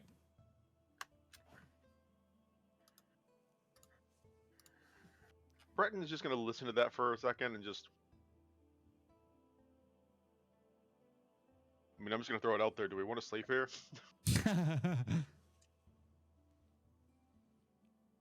It feels like the last one we found, Chethreth's End, Be Welcome, Be Merry. Like, I could imagine that. Chethreth's End being, like, the name of a pub. Be Welcome, Be Merry is like an entrance to a pub. Welcome to my pub. Be welcome, be merry. And then this one, may hear or rest their weary head beneath the arms of brilliant stone. It feels like just like some fancy, like, inn scroll. Like somebody's left a review of a pub.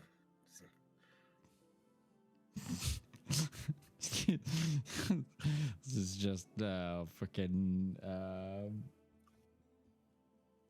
what Yelp is it? And then as a description of like the slightly more surrounding area, this area seems to have like again, it's more of a scattering of constructions. This seems to be a bit of a clearer area, but you do get the a full visage of what seems to be the remains of like a waist-high wall. And up against the waist-high wall, there seems to be what looks to be a stone bench. Pubs have benches.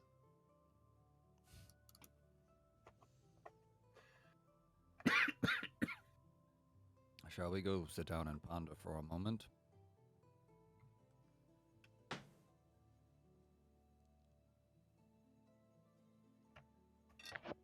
Anyone else? I'll sit on a bench with you, sure. Okay. Is it a stone bench, you said? Yes. Can both of you make a... That sit on the bench? No. Can you both make a, like... charisma saving throw? You get a +5. Great at that. I got a 24.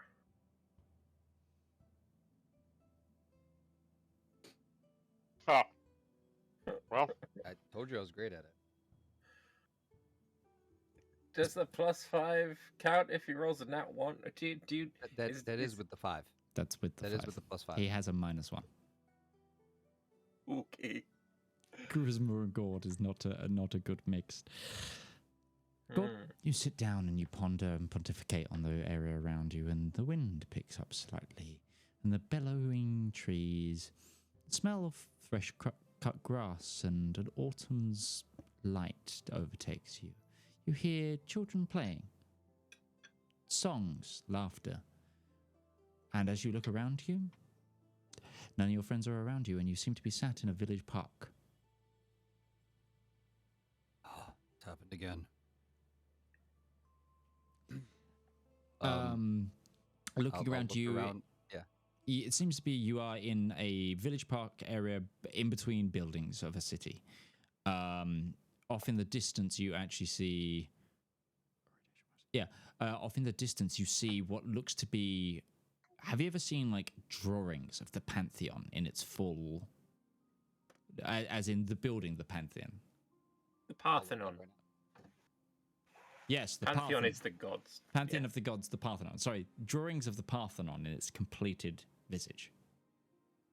If you've seen those, you see a huge structure like that in the distance, towering above the rest of the city. And then you close your eyes quickly again, and you're back with all your friends.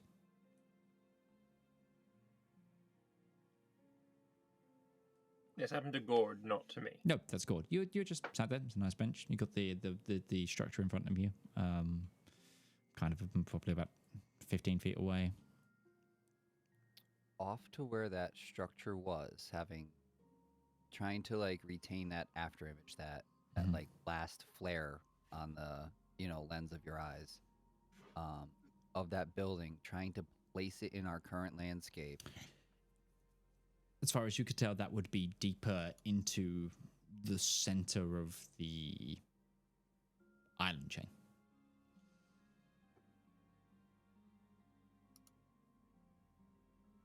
Valymr, did you catch a glimpse of anything? I will say, Valymr, you did feel something come on.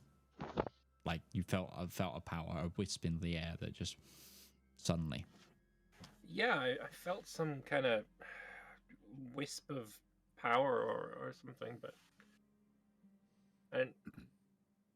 nothing seems to have changed, and it seems to have dissipated now.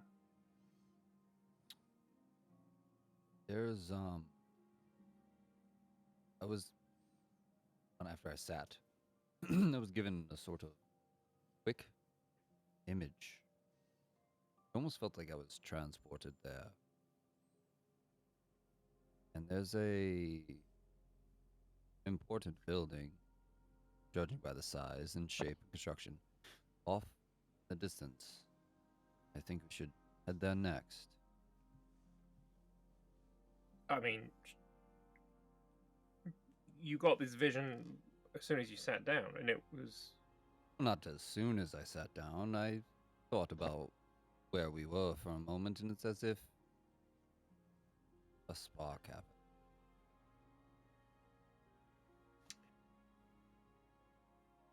What's the worst that could happen? We step into some other dimension. He doesn't come back. That too. Well, eventually. It seems I find my way back. So in your vision, you were also sat on a bench. Was it like... It's like you're seeing a vision from the past, maybe, when this was a proper establishment? Yes. Quite right. That could be useful. Kids frolicking. It's almost as if this was a congregation point for people to enjoy nature. At least the cultivated nature of this society. And was this pillared archway there in your vision as well? I Yes, only it was. took a short... Oh, it was? Okay, Yeah, I was yeah. going to say I It only was- took a short you- glance, and all I yeah, saw was so- that Parthenon. Yeah, sorry, I was just trying to give you a bigger scope. It was like buildings all around, like open area, like the thing that like you were still the same orientation, still the same thing. The archway section is still in front of you, and then like through it, off in the distance, over the tops of buildings and houses, you saw this great, gigantic Parthenon-like structure. Yeah, I say we go check it out then. And I See would if say anything it didn't seem remains. it's just like it's that sort of thing of like, oh, that's miles, but that's that direction. Yeah. Yeah. Yeah, Is and it we in a can't direct- see... So, looking at the horizon in that direction and the overgrowth, does it look like there's still a structure underneath the overgrowth? You wouldn't. Or That's You wouldn't, it's too far away. you've got trees, you've got other Yeah, islands. okay. Yeah, it's like it's. I'm saying that is like just where you are. It's like you were elevated enough to see across the houses and see out into like in your head. If you were to math it out now, it would be like that's probably the center of the archipelago, if that center is still the center. So what we would be saying is like it's that structure would not be on this island. No. Okay. Is it in the direction of or opposite to or what of the floating island? Is it in the direction of one of the glass beaches? Oh yeah, definitely. It would still be a glass beach side. It would be like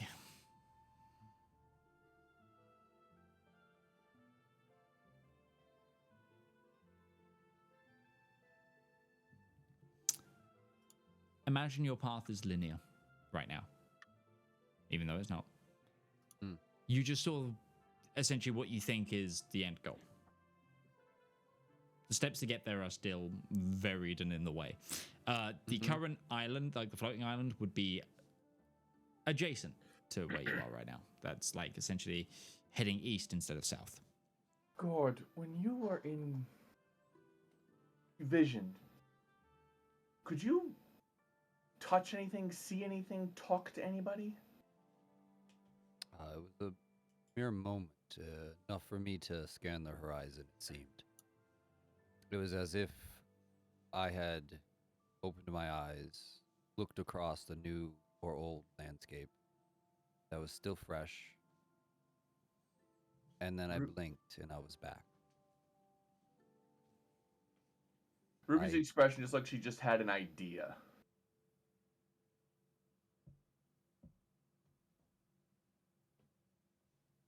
This place, it's disjointed. I wonder if we could forcibly push ourselves to that instance of existence and bring something back with us. Breton just kind of stares at Ruby for a second. What? When I suggested this to the Eladrin and the Emperor, I felt like I was crazy, but now it seems like there's some merit to this actually being possible. Well, when it comes to time travel, everything's a little weird. One might even call it wibbly wobbly. It's more timey-wimey, if I'm honest. I wouldn't. Either way, guess I can test it. She'll go sit next to Valymr on the bench. Okay. Kind of like she's gonna close her eyes and just listen. Although she's losing focus on it.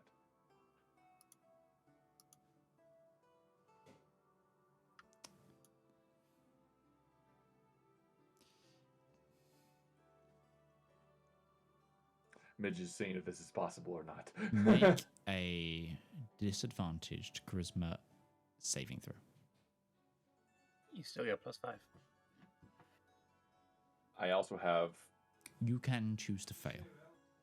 I will fail it. I will be. I was gonna say, so yeah, choose to fail, roll like +17. Choose to fail, I have like roll I don't +17. to that roll. I don't think that would fly, unfortunately.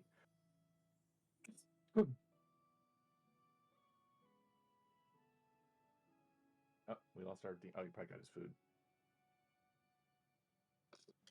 No, this was absolutely something Breton suggested back when we were talking about it, because like, if this place is like connected that and time is wishy-washy in Elendor, then what if by going to one of these places that is like the epicenter of these magical events, we could use that to push to a different point in time and literally just get this directly from the king that never was?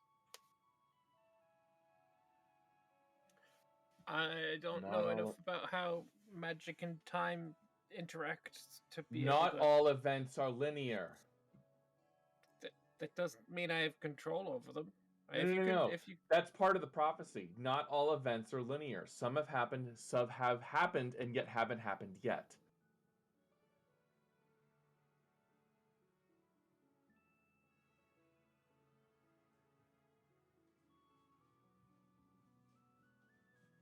I'm the smart one, says the paladin. Listen, I'm gonna just Intelligence of 10. I'm just throwing things at wall and see what sticks. I lied. It's 11. In front lot of of you, shit. Ruby. In front of you. It's not the same scene as what Gourd saw. In front of you, you see buildings being built. There's lots of... You see a small crane. Individuals look elven, look human, look vague, lifting the stone in front of you, the onto the pillars into place. Buildings around also being constructed. This area of this city seems to be constructed, but it's still in the distance. You see this great and distant Parthenon-like structure. It's almost like the thing that you're looking through is like silhouetting the frame of that. Like the archway that's being built is like a silhouetting of it, like almost like if it was a door, it was a door. But everything around you is like more. It's not the same image that was just described by Gourd. There's not children playing or anything. But there's like masonry going on. There's people like working on carpentry tables, etc. Can she look down at her feet? Is there anything at her feet? As quick as it comes to your image, it goes. It's literally like a blink and you'll miss it. Sure. But I could smell, hear, taste for this brief moment. You think so?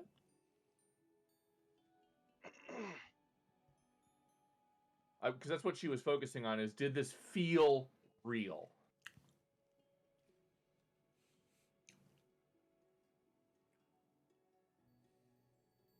Make a perception check.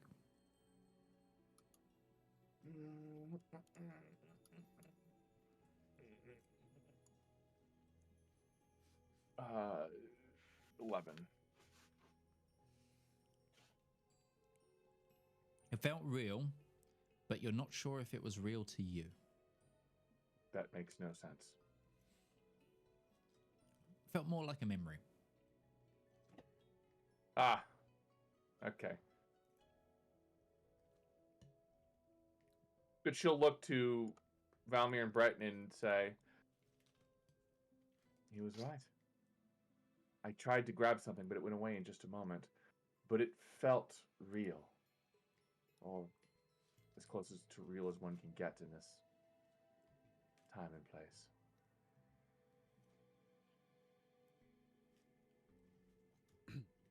Ruby, having some elevated concept of how planes work and sometimes meld together, do you think that this bench acts as a conduit to a plane trapped in time? Or different planes of time? Conduit, no. I think it was a witness.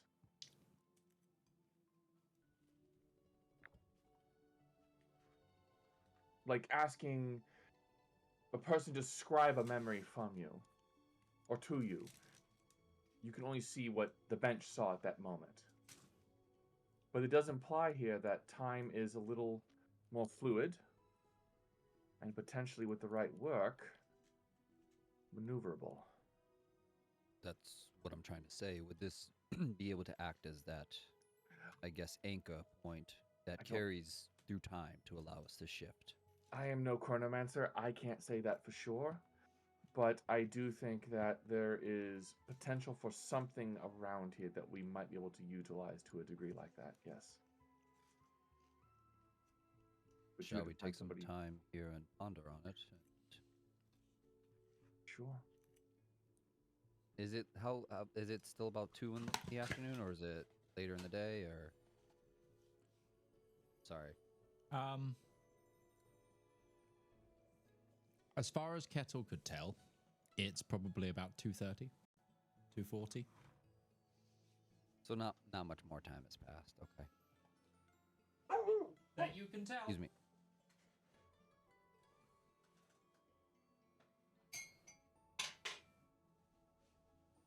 That you can tell.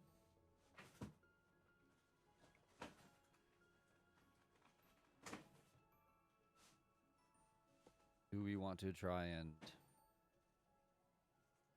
I guess, sit on this now here, set up camp?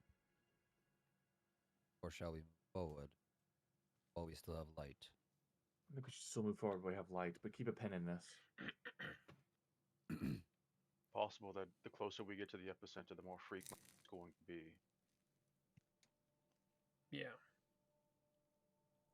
Yeah.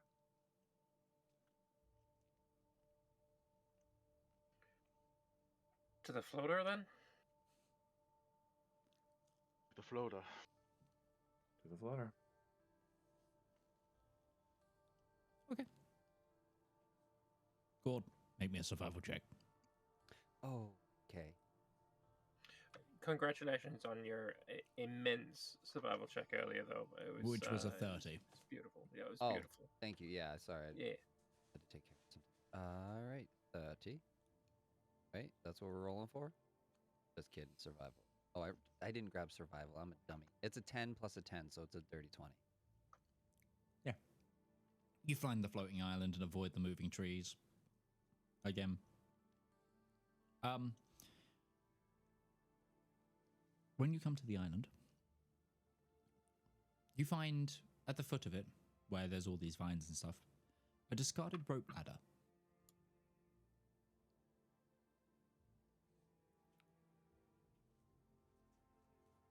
It's about 50 foot in the air. The island, by the way. But no, it's like it's just piled on the glass beach.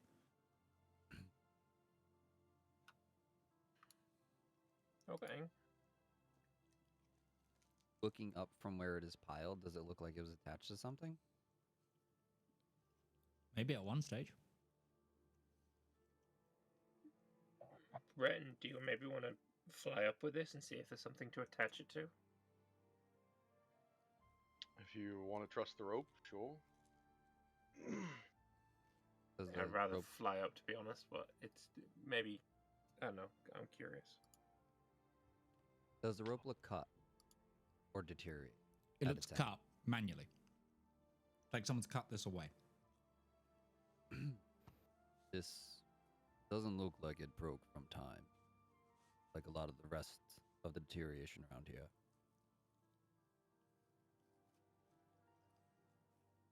Somebody didn't want to be followed, or somebody didn't want to be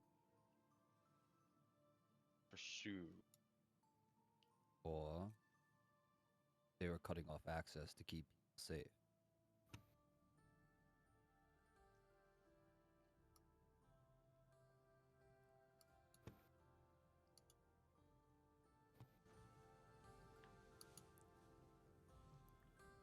So how would you like to proceed?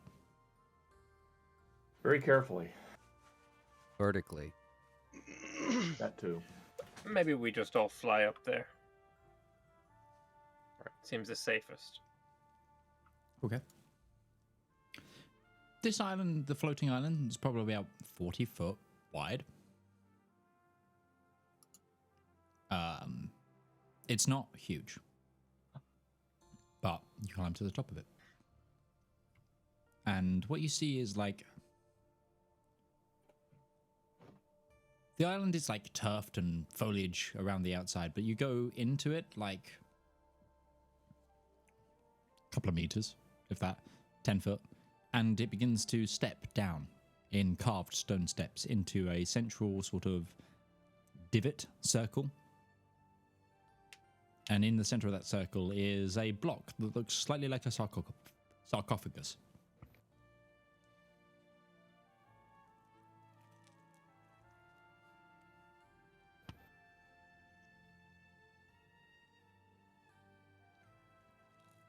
Any ideas? Let's try not to wake it up. Odd place to find a dead guy. Can I do hang on a second. Can I do divine sense? What I are know you the divining? location of celestial, fiend, or undead within 60 feet of me. Unless It's not behind total cover. Yeah. You don't sense anything. Has this place been consecrated or desecrated? Like other cleared regions. Consecrated. The only thing is a sarcophagus, though. It's not like there's a waystone as well. Is there anything on the sarcophagus? No. Color is it? Stone? Doesn't really narrow it down, but gray, I assume. Yeah, it's like a grey stone color. Okay. Probably It- smoother than anything you've seen thus far. Like it's polished. So this has been actually like more finely shaped stone than the rest of the ruins. Yeah, massively.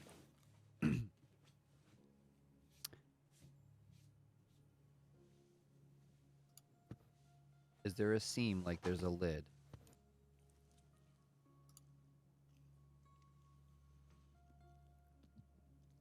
Are you approaching the sarcophagus?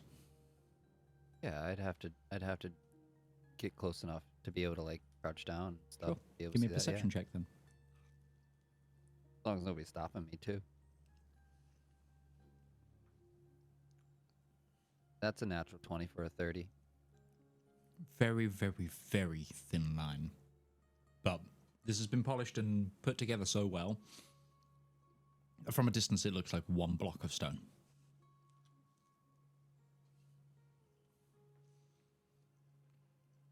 There is a lid.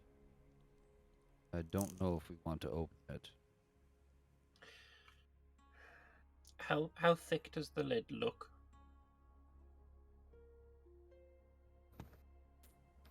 About half a foot, roughly, if my measurements are accurate. I would then like to cast Detect Good and Evil. Which would... It's blocked by 1 foot of stone, but if there's an undead within that sarcophagus, I should be able to know. Mind you, that's a total guess from Gourd on distance, so DM will have to let you know.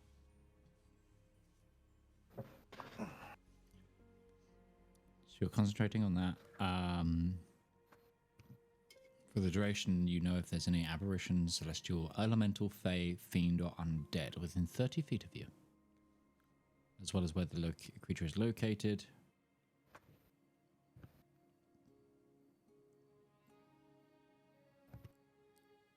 No, you just get that this area has been consecrated.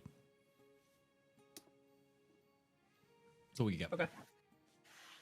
Ruby's gonna walk up.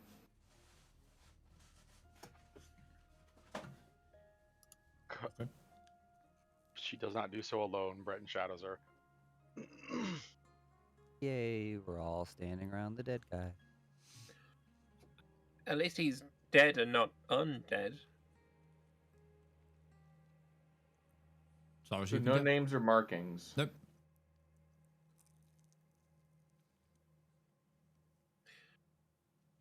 How does everyone feel about opening it up?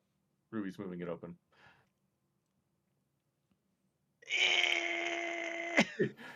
She does not have that noodly arms in this version of her. It's a half a foot of stone. We're talking yeah, this is easily 500-600 pounds. Give me a strength check.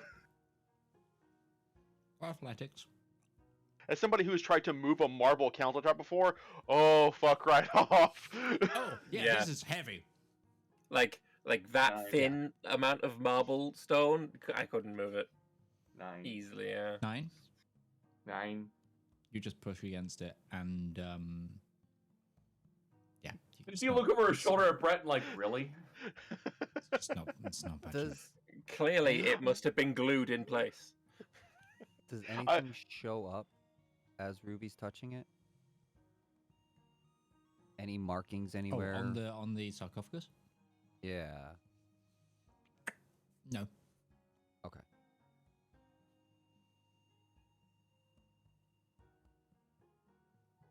Would you She's like still to looking at investigate Brett the and going, area, what the guys? fuck? Or are you opening? Brett just kind of looks at her. What? Today? Please?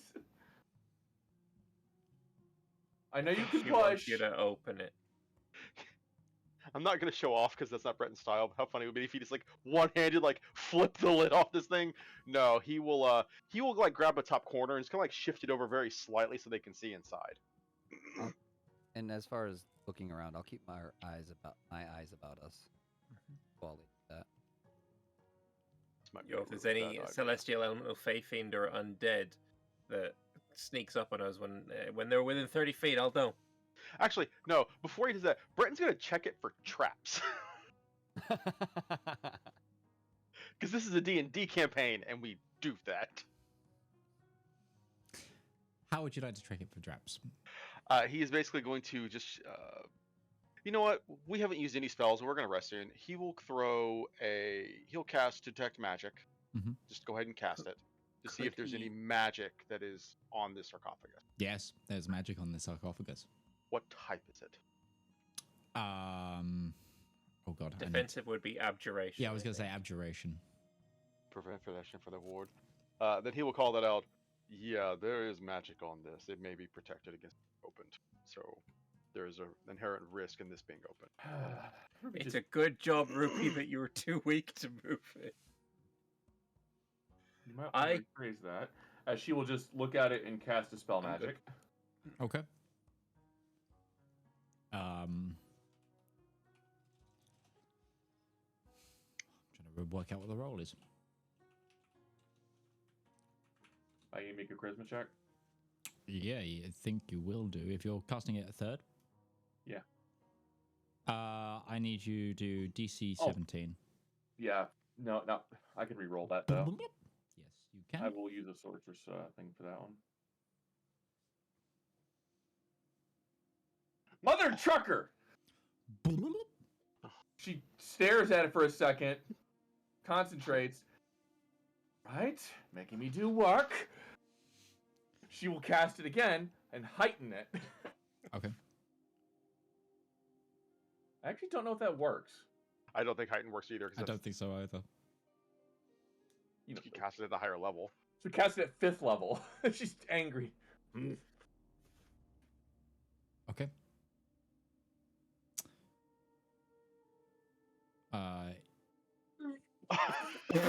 You can still re-roll that. Roll again! It's a DC 17, so You have stolen Ruby's power! Babe! So that went 9, 10. Wait, that went 9, 9, 10, This is pure 8, yakety 10. sax at this moment. Sorry, there's only one thing for that, and that's this. She. Ruby. You've been struck by Valmyr's luck.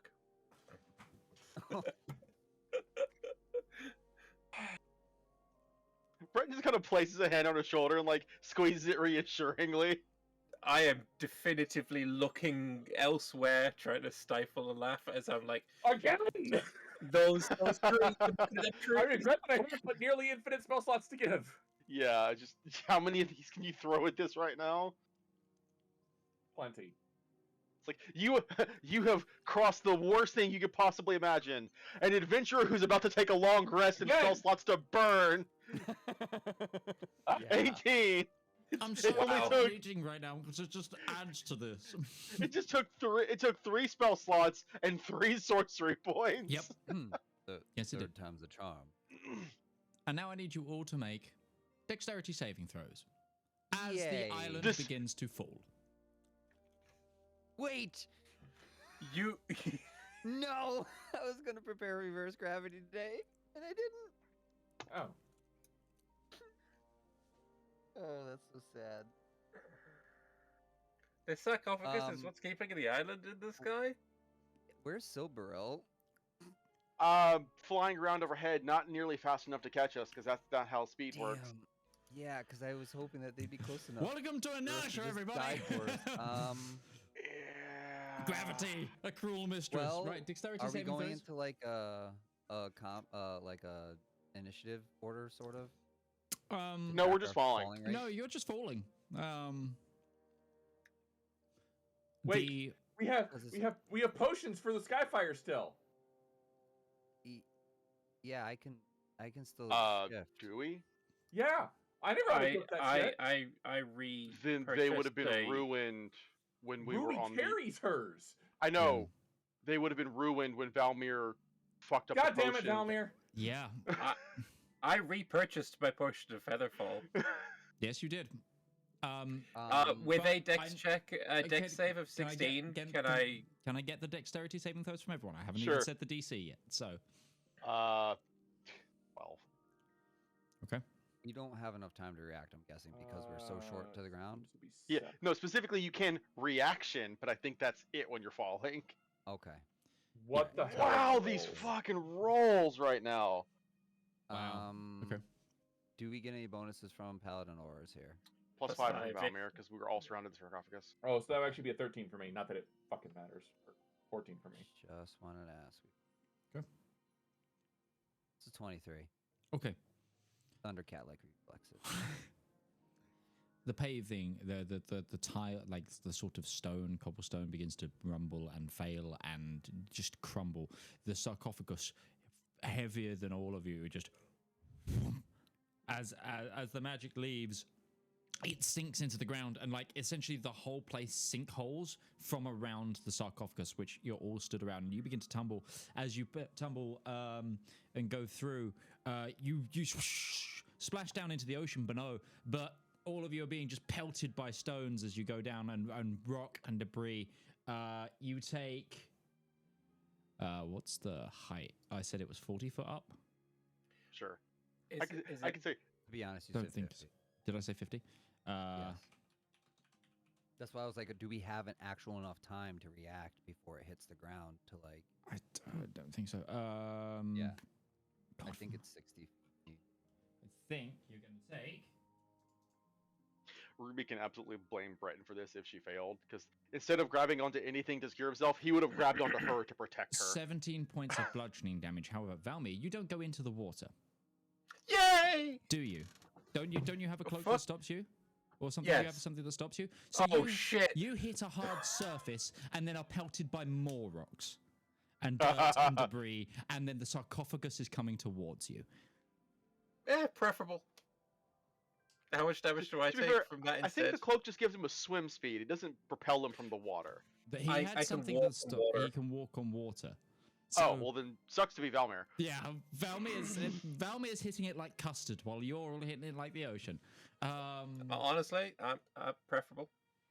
Valymr, I would rather be crushed You to take- death than go in the water.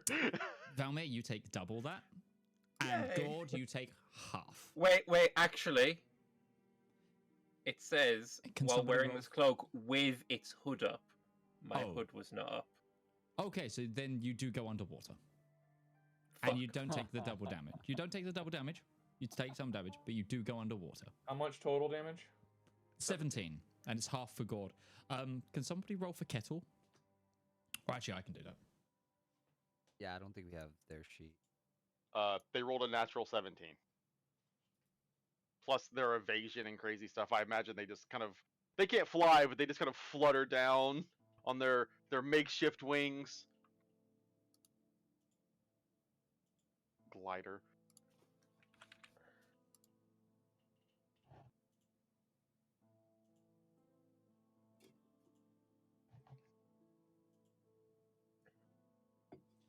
Yeah,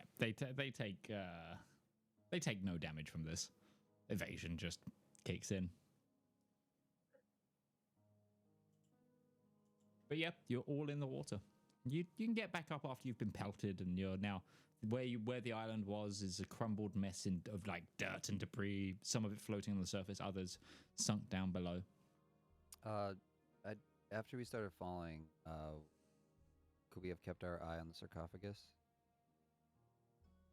I will to say, make sure Gourd, that, because like, you succeeded your saving throw, I will allow you to make a perception check as you go into the water to check where the sarcophagus lands. Valymr can't swim. He might be a little bit too 15. panicked to remember he has the cloak.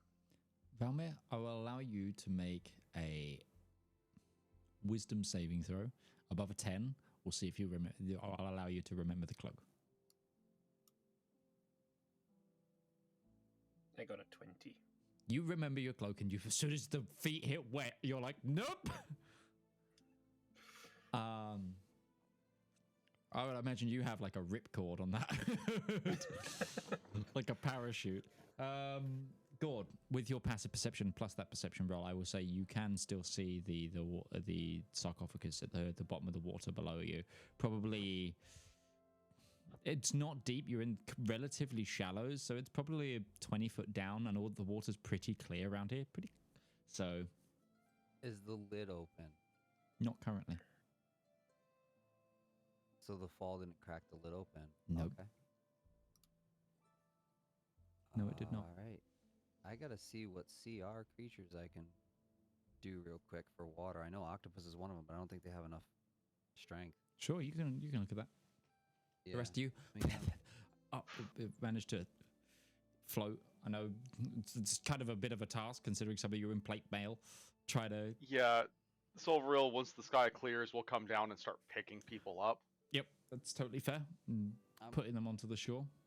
I'm gonna flag Silveril off and say like I'm keeping a marker basically right Sure. now where the sarcophagus is while I try and think of a. It's more animal. of trying to get out of the water, because some of us don't float because we're wearing, Mm-hmm.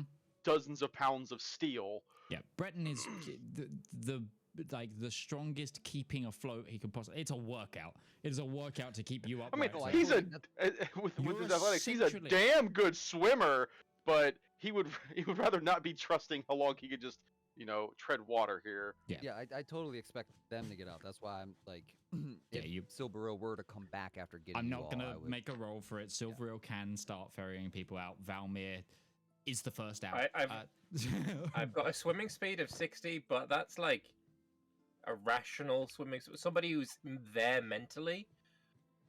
I'm not. I'm just like. Valymr, you don't actually know how you get to shore. You just feel the glass of the beach, and you're like, oh god, this is dry.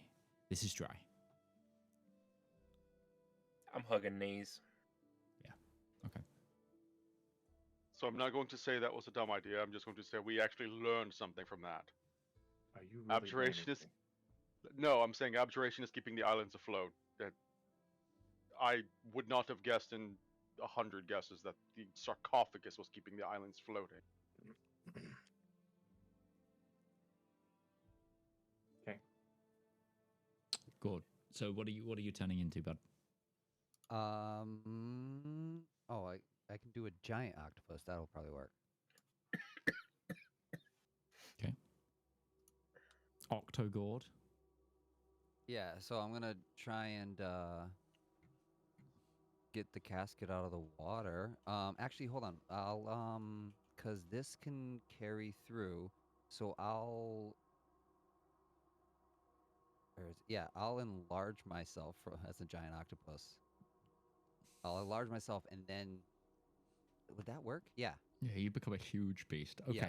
So And then I'm just gonna carry that freaking sarcophagus out of there. yeah, I'm probably gonna make a check for because a giant octopus is a large beast. Enlarge will put it to huge. I think by simple existence, Davy Jones Kraken essentially lifts the sarcophagus back to shore. Jesus, that's a size up, but yes. And it kind of like a hockey puck on ice. It kind of skids a little bit on the glassed beach, but it's there.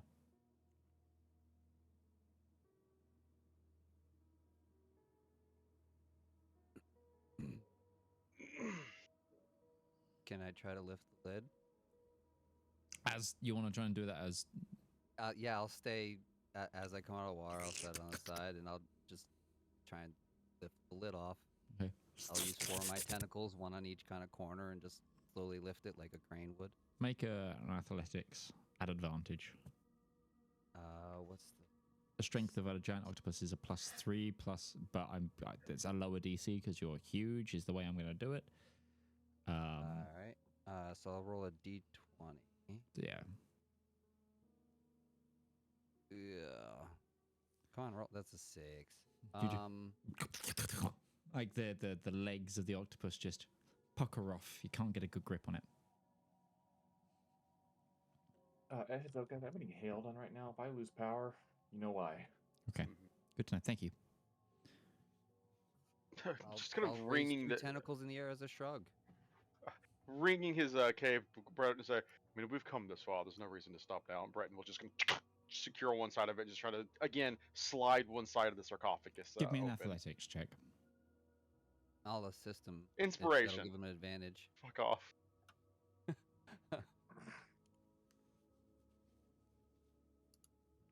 Oh my god, what are with rolls today? Come the fuck on! I was giving you advantage, hopefully, because I said I could assist you. So maybe that didn't burn your inspiration. That hasn't burned your inspiration. I took the advantage from the Octogourd help. 17. You begin to just give it the full might, and the lid does shift, but also so does the because you're on a glass surface now. You just feel the grinding of glass underneath as well. But eventually, it pops, and like the strength that was holding it just airs, and from it, an airtight like environment, just kind of dust and things, and you see inside a perfectly preserved person. They are wrapped in some sort of ceremonial robe, but they are there like they were buried yesterday. All right.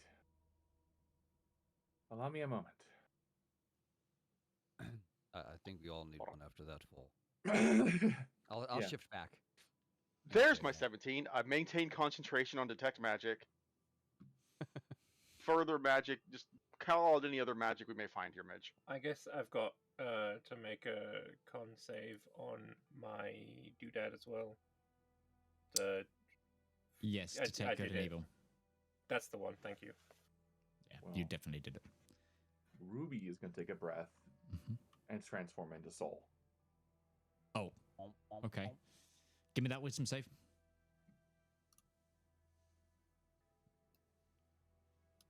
Should be advantage. 19 plus numbers. Yep, 19's fine. And give me that d6 roll. Why did that roll like that? Okay, I don't know. soul returns.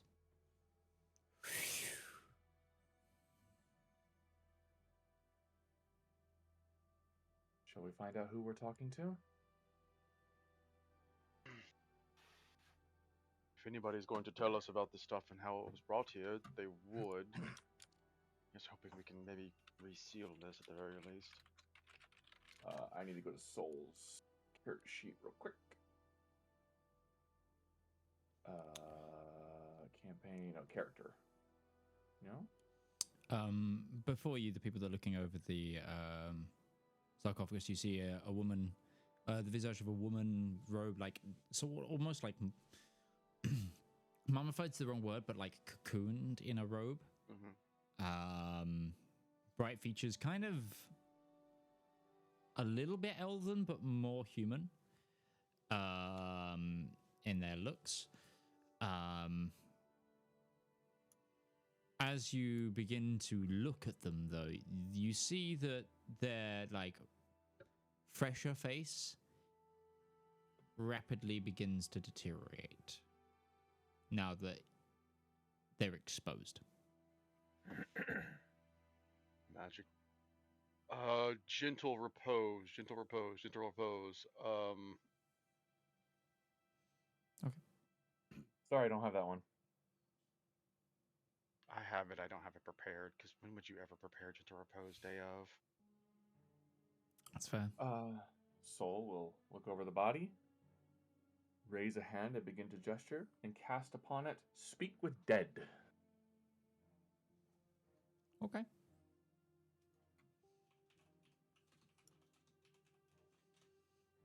Sorry, I don't have Raise Dead.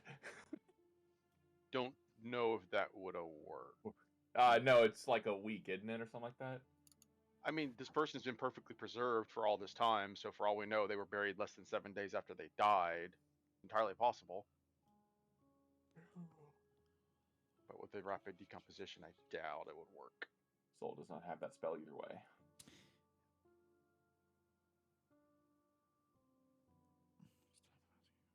Okay. The corpse, the eyes dart open, and you see eyes of pure gold, like no pupil, no iris, like no thing. It's just like a golden ball. Their eyes, like just glow with light, and they're like a breath. Well, not a breath, but the idea of a breath returns to them. As you speak, as they do it again, more their face begins to like grey and fade and rescind. Like the elements around it are allowing for rapid decay. So, Who are you?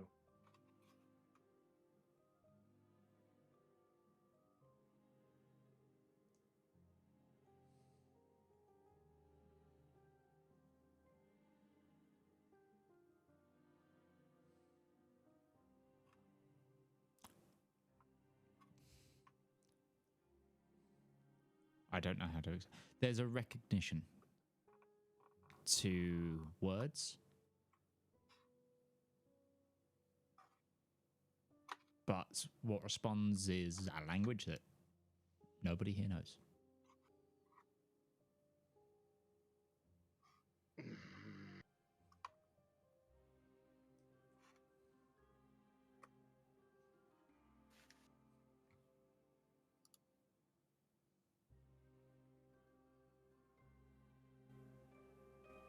Well, I got nothing for that, so It's If a she good writes effort. it down, but if she doesn't, Can't write it down away. also I don't say that. I'm still catatonic. Mm-hmm. Totally fine.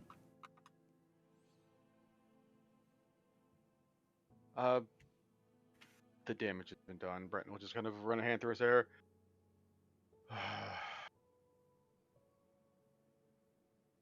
I will ask the same question in Celestial.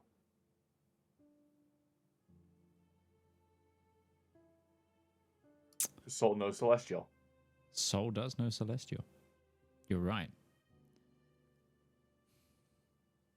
Would that mean I've known the first language? I'm sorry, the first time I spoke. No. Okay. But there was similarities to it. So there was like, it was gibberish, but it's like almost like the structuring was correct. Somebody who could speak Spanish but not Portuguese. Yeah, kind of. Or it's like someone could speak verbal, like early Romance language, or like whatever the tribes of Gauls spoke post Rome, versus speaking literal Roman. You know. But there's a recognition of it. Then there's a what was the first question you asked? Sorry, Who are you?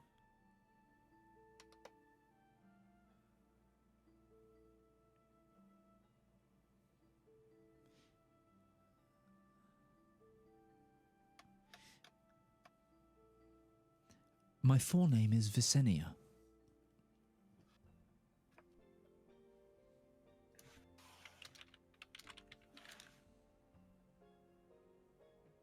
Sorry. How did you die?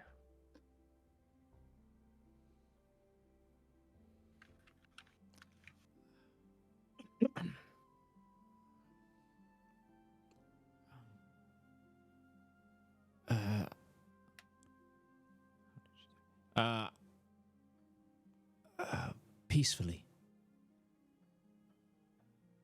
My time had come. Why were you entombed in that sarcophagus?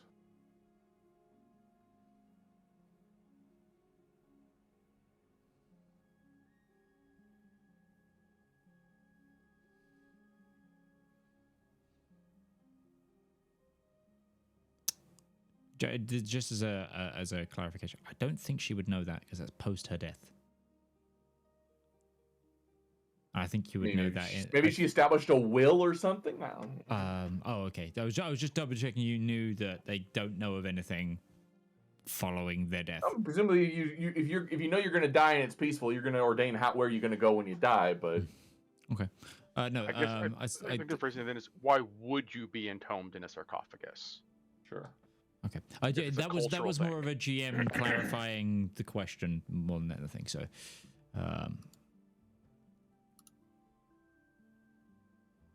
many of our people are entombed in such ways.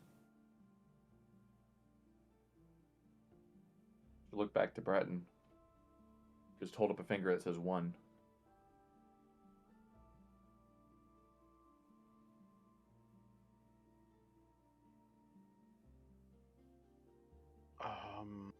You've got 2 questions left. The first one I asked, but it didn't work. Oh, yeah, no, you're right. Would that have counted since she wouldn't have understood what you were asking?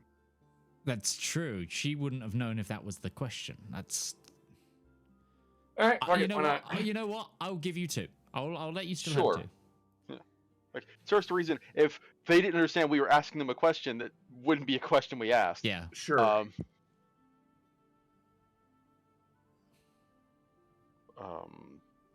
I mean, there's a lot of things we want to know, but I don't know how to phrase it in a way that could be easily explained. Like, I'd love to know who the people were, who their leader was. That would go a long way in confirming just who they were. Who were your people?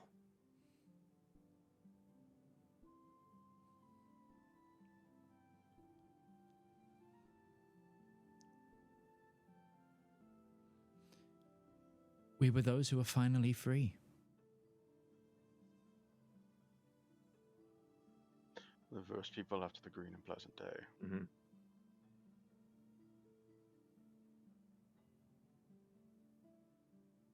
Can you tell us where the battle between the Never King and Null happened?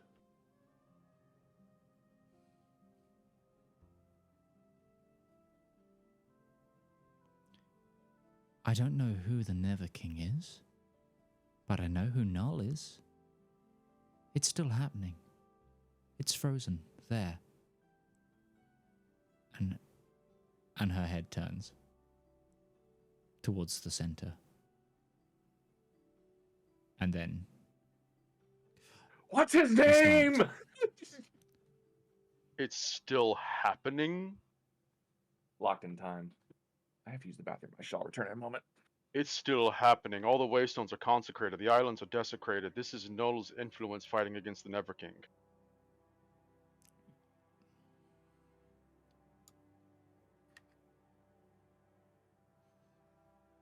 Brett just says that as if like, aha, Eureka! Wait, does that sound right?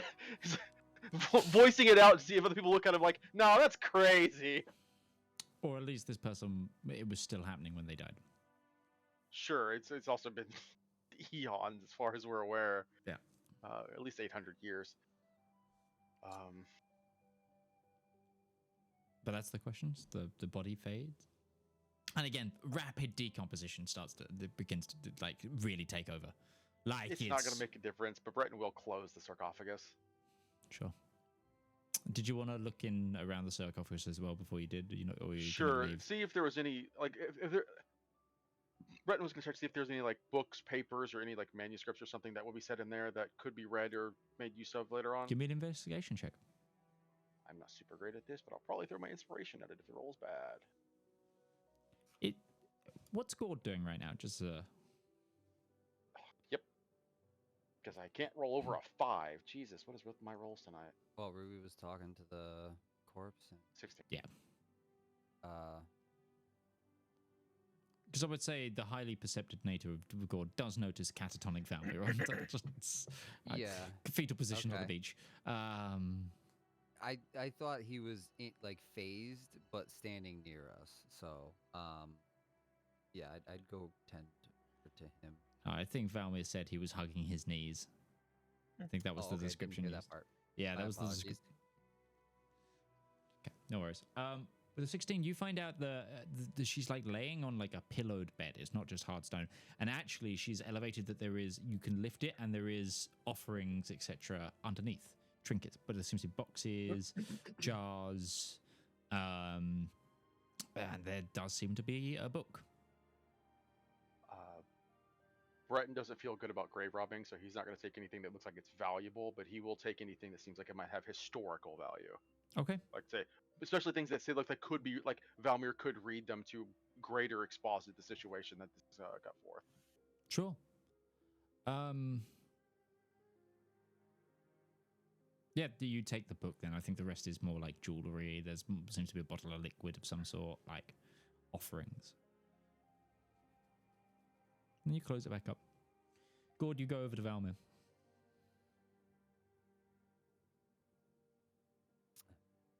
Do you acknowledge my approach? Nope. I'm gonna blast him with a gust of wind to dry him off. I'm sitting like on my ass, hugging knees, but I'm vertical. The gust of wind just Blows it back in the water. Yeah, how far does gust of wind move people? No, I'm not pushing him with it. Okay, yeah. there's I a mean, couple effects. I would Uh, very heavily wager that just Valymr gust. is further up the beach than yeah, all of I that would say going on. Yeah, I think you've Yeah, scattered. so you blow me scattered- up there. Gust, not gust of wind. Gust. Sorry. Okay. Gust of wind is a damage spell. Yeah, no, I'm just small blast of air that's capable of moving an Sure. object. Yeah, but yeah. I'm just blowing. the You're wind essentially a around him. handheld blow dryer, like yeah, Yes, blow dryer. Yes. yeah, it's fine. Just like. Do you acknowledge No. Valymr? You hit your head? He just slowly shakes his head. Can you stand? He slowly nods his head. Will you stand? He slowly shakes his head.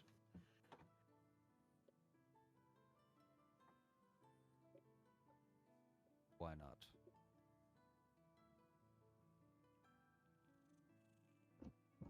You have the earth beneath your feet.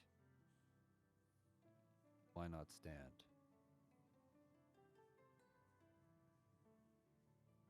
I'm good here for a moment. What's the difference between squatting and standing, though?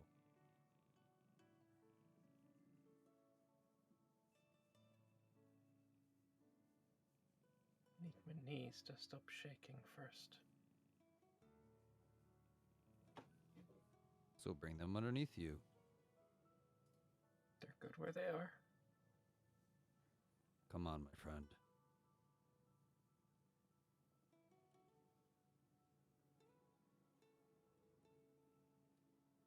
I'm going to reach my hand out to help him stand up. He'll sigh and he'll take the hand.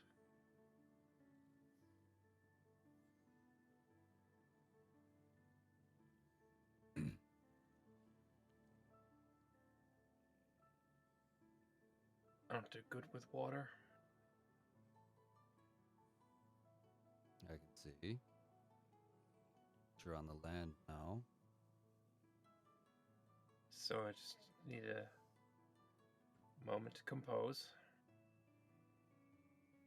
It's just... yeah, I don't do good with water.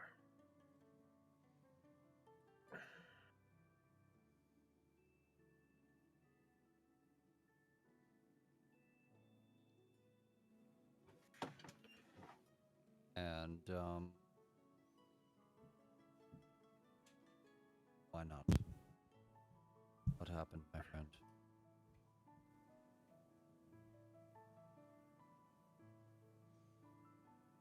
Do you not remember? I don't believe you shared that to me. I did, on the ship before you were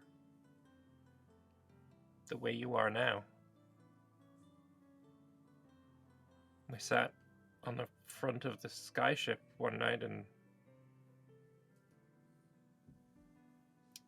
talked.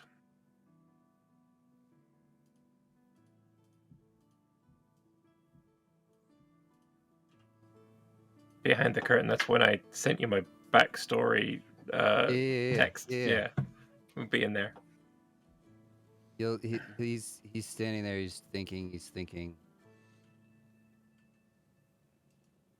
I guess I may have lost some things in my transition.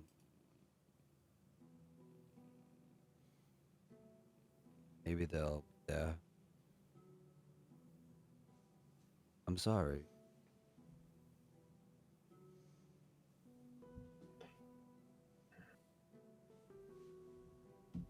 I was not treated kindly by my stepfather and sister. And one of the ways in which they liked to torment was to throw me in the lake in Kensek Keep. Or by Kensek Keep. It's pretty dark there, and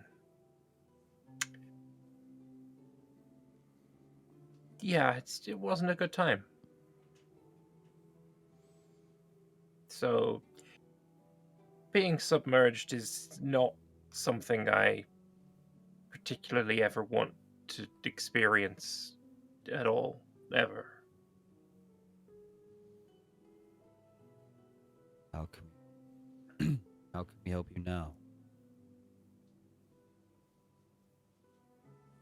You're not in the water now. That's what matters. Your legs are shaking. How can I help you now? I just need a moment. Just need a moment. It's not something that I just need a moment.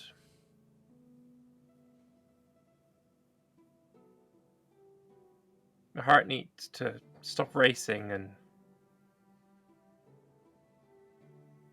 just need to ground myself and settle my senses. And I'll be fine.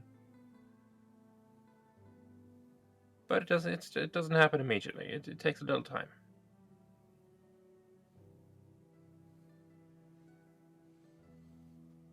Then I'll sit with you.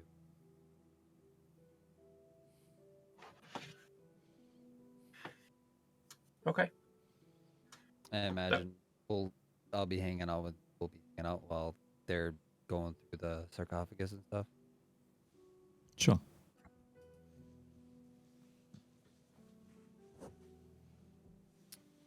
Do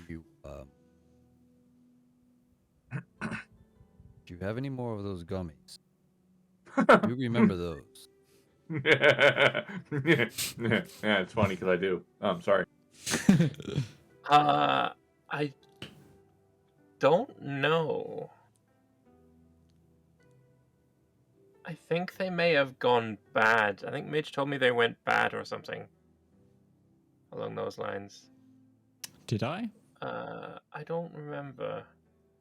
Well, I know I don't. Do I have them in? What were they called? What did I call them in my inventory? They're from the Zorps. Zorp gummies. Yeah, I don't have that. I don't have it in my inventory anymore. We'll have to go back. Went down with the ship. Yeah, I may have had them in. So many valuable things lost in the skyship. All of your finances, the Zorp gummies. It's something that didn't get transferred when I changed my character after killing Daddy. Let me check your old sheet. It's on my old sheet. I just checked it. There was 6 in there. I will say, if you root around deep enough in your pockets, you might find some sticky, old, paper packed gummies. It's a good job it was wax paper bag. Otherwise, these would be all wet and salty by now. So I'm gonna hand him one.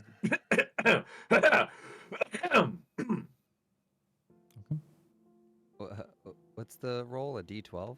Sorry. Yes, Sure. I think so. Yeah.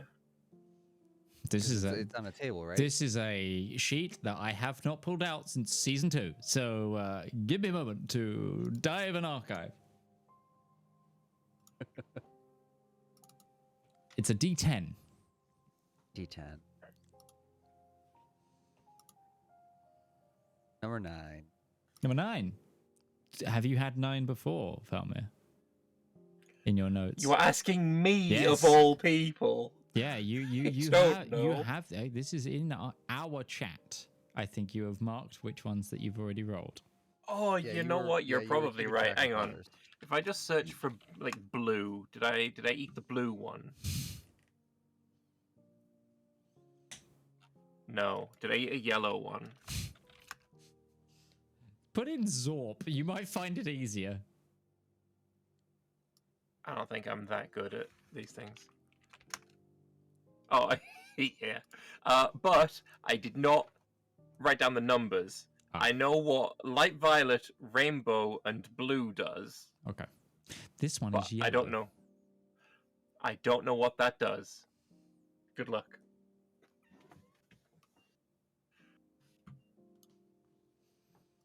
I'll eat it. Okay. You get a taste hit of like strong citrus. And suddenly, like you get aromatic flower hits afterwards on the taste. And then, are you down any spell slots? I am. Are you down any level 1 spell slots? Level 1? No, it was a level 2, I think. Let me go back to the right tracking. Yeah, it was a level 2. Oh, no. You feel like part of your essence would have been restored had it been missing. Hmm. It's really refreshing. I'm gonna eat one too.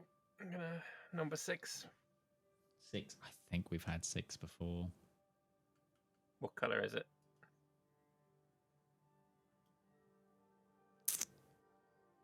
Six is rainbow. Okay, I know what's gonna happen. So, would you like to share for the class what happens? You know how I'm like purple? Mm-hmm. Try that saturation slider all the way down. And now I'm gray. Oh, Valymr, are you feeling sick? You've gotten pale. Lost all your color. Valymr, I need you to roll me a D100. Oh fuck, I didn't know this bit. That's not This what is where happens. his luck fails. That's what happened 42. last time. Okay. It's the answer of the universe. It Yeah. is. I actually found out the reason that was. I do have rainbow dash turns you grey question mark. So this is the question mark.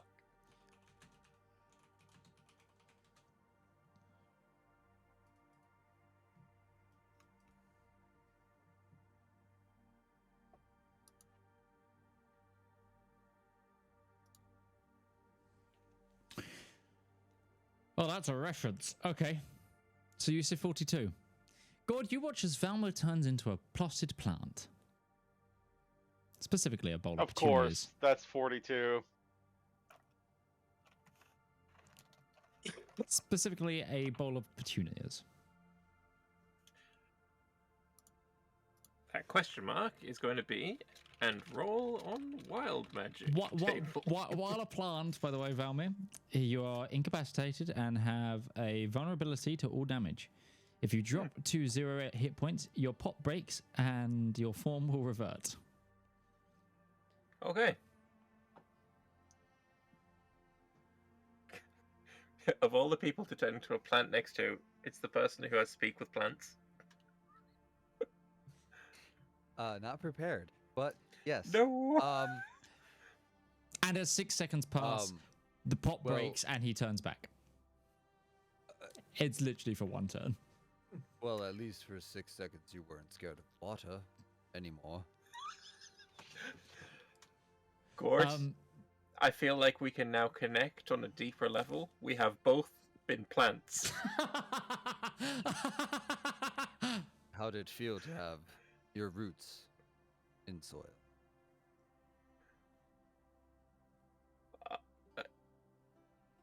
I don't know. It was only for 6 seconds. Breton and Ruby, you do hear a pot breaking behind you. Just look up and look over and just kind of. No, we're going to focus on what's important right now. Do another one? Are you all good over there? Nothing happened over here. Nope, just trying to save the world. Gourd, Yes. I have 4 left. Are you suggesting another round?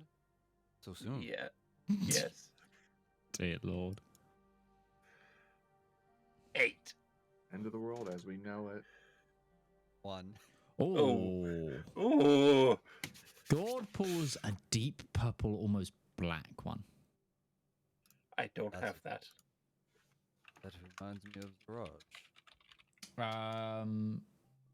Valymr, you pull a blue one. Oh fuck. Down the hatch, my friend. Down the hatch. Valymr, roll me a Constitution saving throw.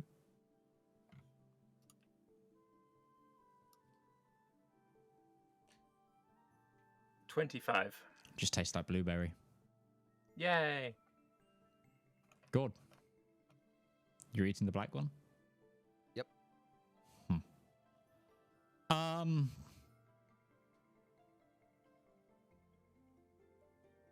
Okay.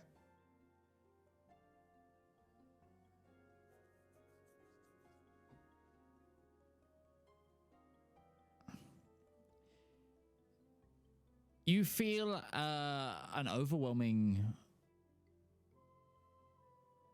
sense of dread wash over you, but then instantaneously leave your body. You weren't cursed at the moment, were you? I don't believe I was underneath a curse, no. No. Okay, then this has no effect.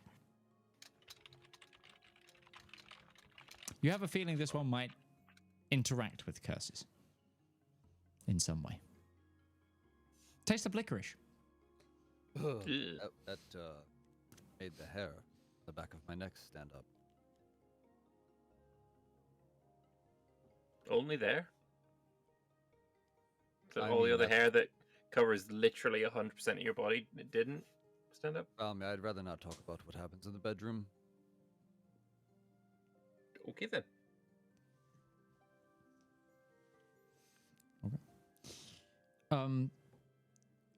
The book, Breton, that you pick up, it's not in common. I didn't think it would be. It seems to have a similar writing style to the carving that you've seen. Well, when they seem to deem fit to rejoin us, we'll have them. Well, now that your knees aren't shaking, shall we stand again? Sure. Being a plant seems to have grounded me enough.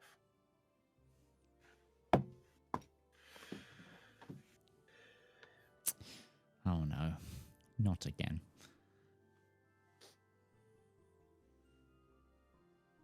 Anyway, you regroup.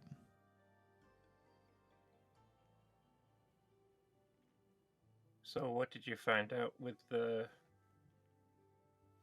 sarcophagus? Did you opened it? It was opened, yes. She was questioned. The information we got was interesting, but not immediately useful. But I did manage to find this, and he will just hold the book over. Does it say anything on the cover?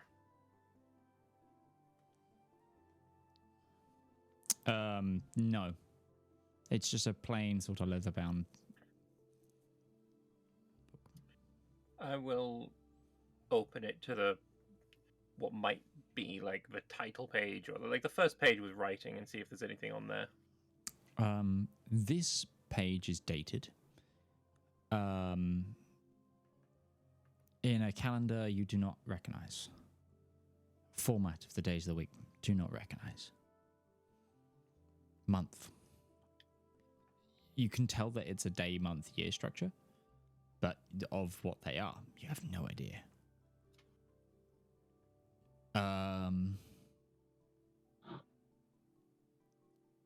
This seems to be a journal. Okay. What is the first entry?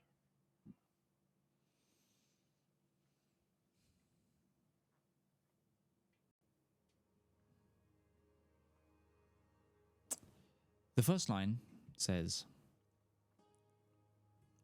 I'm writing this as a way to both remember and to forget.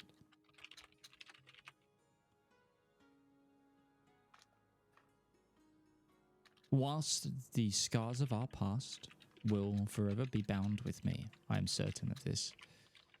I look forward to this day that we have been given, green and pleasant as it may be.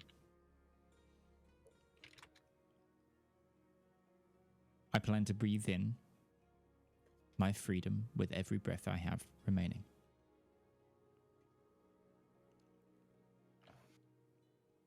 I went to the new market today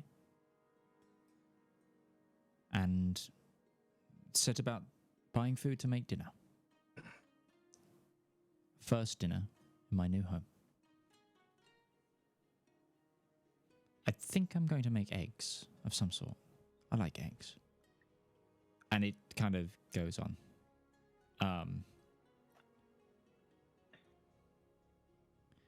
One line that picks out towards it is like, it's going about sort of a normal day-to-day business. And it says,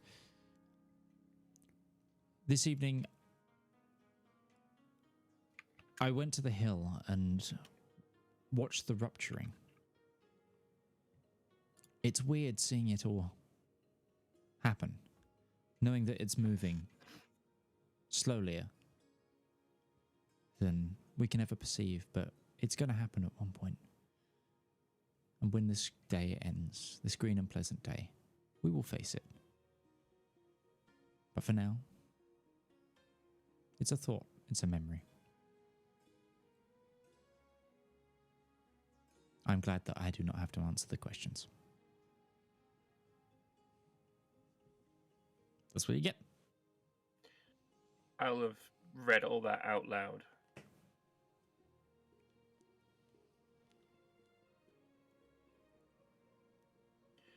So either this... Go for it.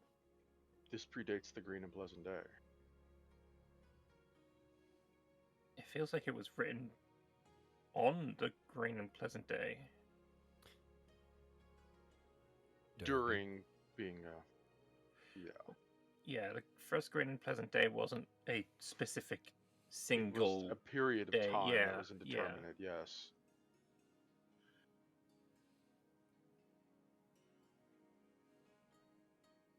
And this talks Was this... about the rupturing. Is she talking about the defeating of Noel, or is she talking about the ascending of the king that never was? Judging by the state of everything here, the fact that this used to be fertile valleys and plains and cities, and that ended when the fight with Noel ended and shattered it all, I would assume it would be the fight with Noel. Maybe we've learned a bit more about how that fight went down. That it was sealed off from time to limit the damage, potentially? I don't know. Power it talks about as if forces that be are so strong that it's taking place on a larger scale than time capable of keeping up with. Makes me closer we get to the epicenter, what do we go find there? I mean,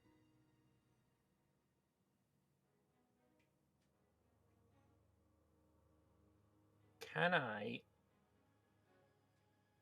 take a note of what date it is that's written there? I obviously I can't say what day it was, because who knows. But I want to flip to the final entry of the journal and compare it.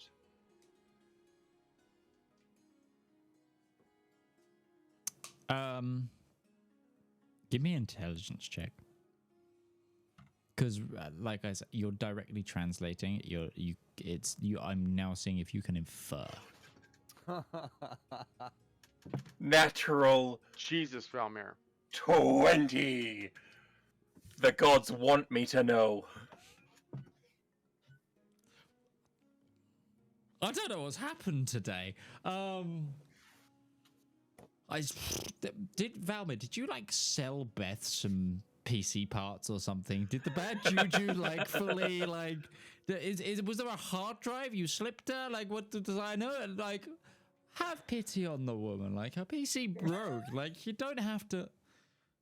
Okay, so I'll get him back. Don't worry. I know. So, from what you can infer, it seems to be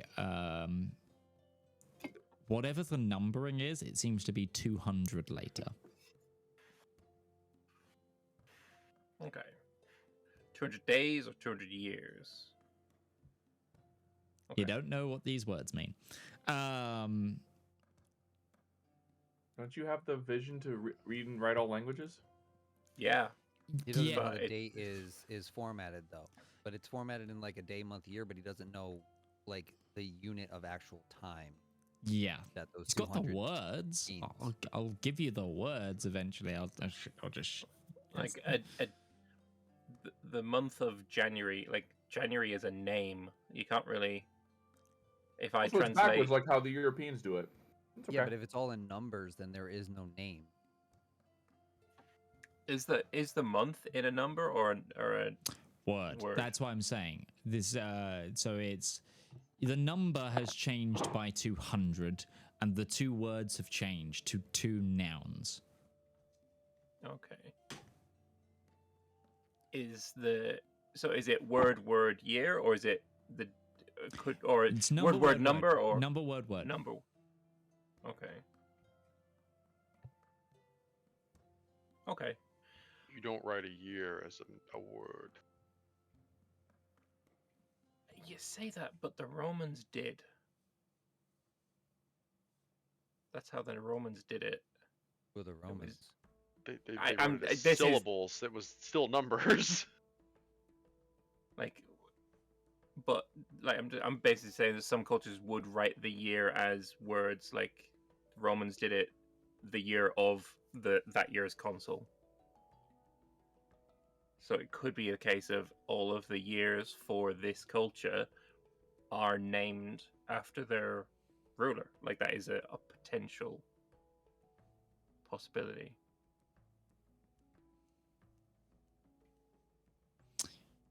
Anyway, but by the length of the entries and the amount in this, it's a chunky diary. It says, and it does use to the very, very last page. And it says, I am not going to be adding more pages to this journal. This is to be my last. I fear my light is fading and the time is catching up to me. I see the movements outside moving faster with each day. So I too now take my final rest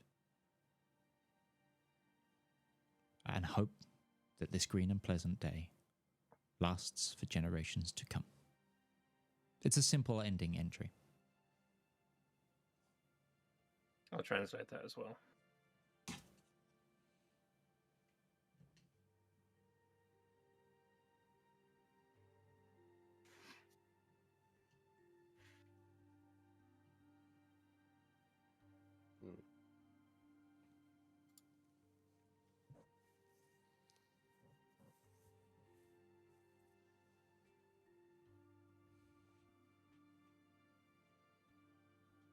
Battle was fought, but as Null was locked up, people found their free will.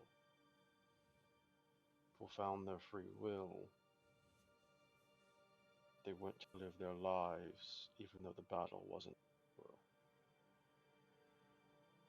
Green and Pleasant Day wasn't so much as the ending of Null, but the stopping of Null.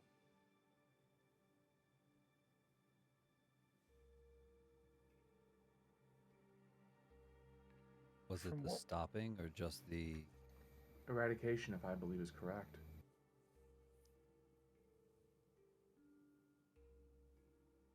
So long as the fight was ongoing, people were free.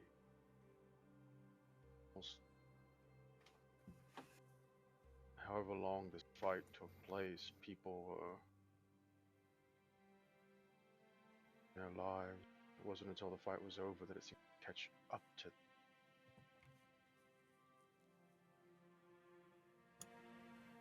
What do we know about how the continent got shattered in two? It was when Null was defeated, that's what happened? Yes. Where did we learn that? Like, how solid is that information? Is it from an eyewitness, or is it from, like, generations later writing about it and we've put pieces together? Because this seems like an eyewitness account of all the continent is still together and Null is being contained, and they're still calling it the Green and Pleasant Day. So was Null... Did the continent shatter when the king that never was ascended, or... No. You know for a fact that the king that never was ascended 100 years after the Green and Pleasant Day. Right. So that was the world as you know it. The Green and Pleasant Day, it seems, ended when Null was eradicated. Yes. And to clarify, Null was the only of the gods to be physically destroyed. Like, And the rest got banished, yeah. yeah. And it was their destruction that was so powerful it blew continent. It created continents.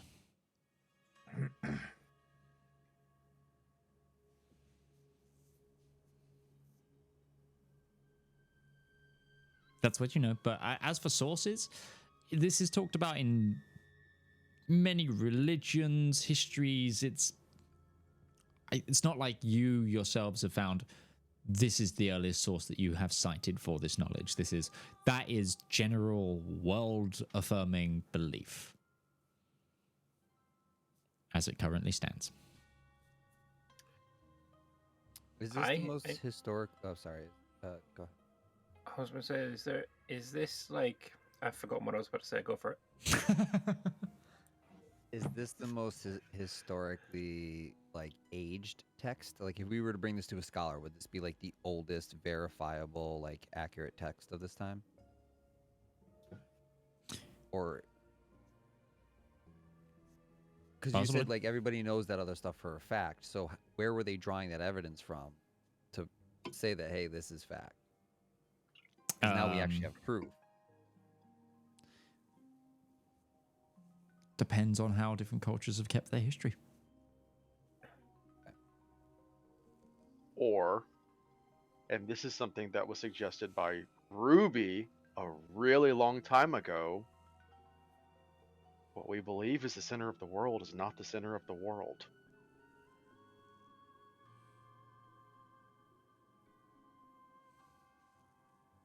Where is the center? Brett Off just this points new off towards the direction all the glass is pointing. I have always theorized, given the peculiarities of climate around Elendor, that Solarum and Longreach are not the only places. Shadows don't line up properly with times of day at certain locations if the world circumference was it was. Yeah, that's not unusual. Like, a lot of people have also... It's a theory. It's a running theory.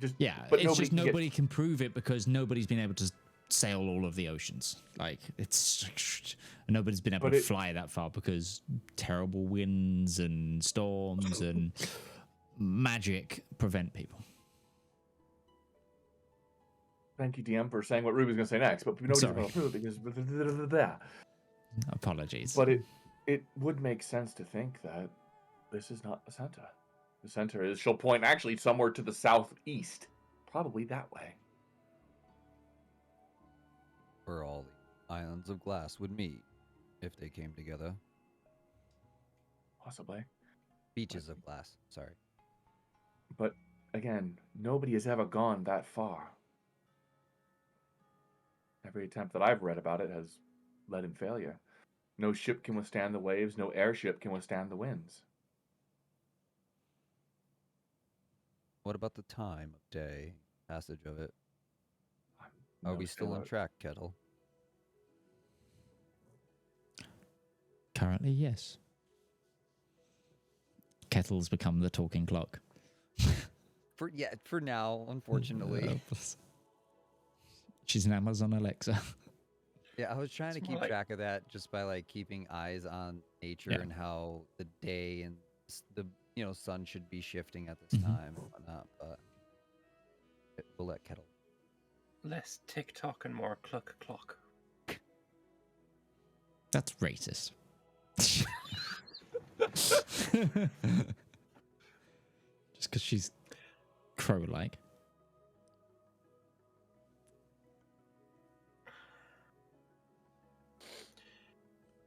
I was always under the assumption, and correct me if I'm wrong, or if you had a different assumption, that the Great Unpleasant Day had started after Null was defeated. Is that not what everyone else thought, or is that just me misunderstanding things?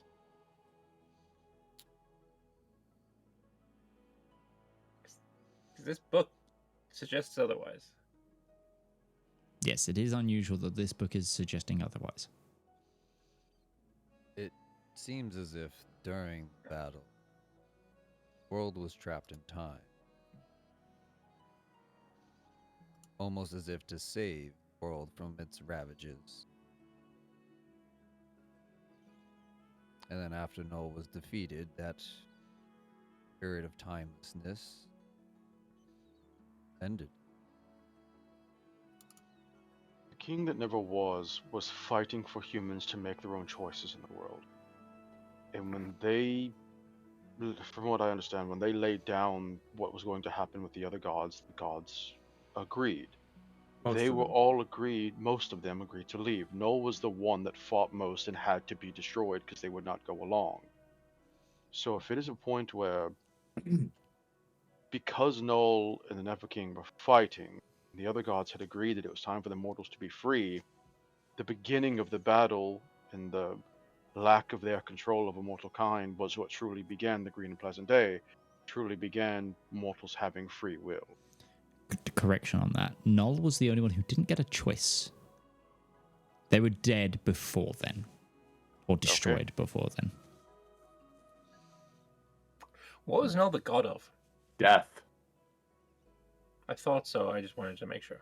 Yes. And he was no rule before the change. No, before the change. Before the Great Awakening of names. Did anyone take his place? I know. Yes, You said the king that never the king was. that never was stole his power. Essentially, the king that never was is now the guardian of the afterlife. Yes. So he's got a death. discipline. Essentially, Okay. there are others that support him in that. Like, so there's the god of judgment that also sits at his side, and the goddess of law. They they work in tandem as like a shared sort of thing, but it's like, so they advise him and he guards the gateway between the planes, essentially, in a place known as the Hall of Mirrors, I believe.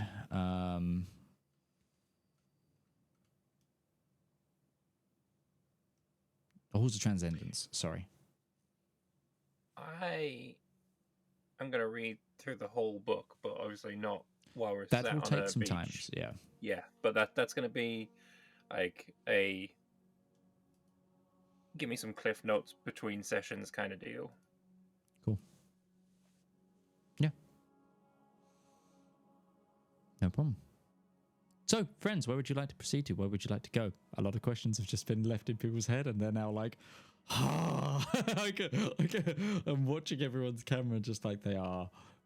You are deep in thought, but where would you like to go to now?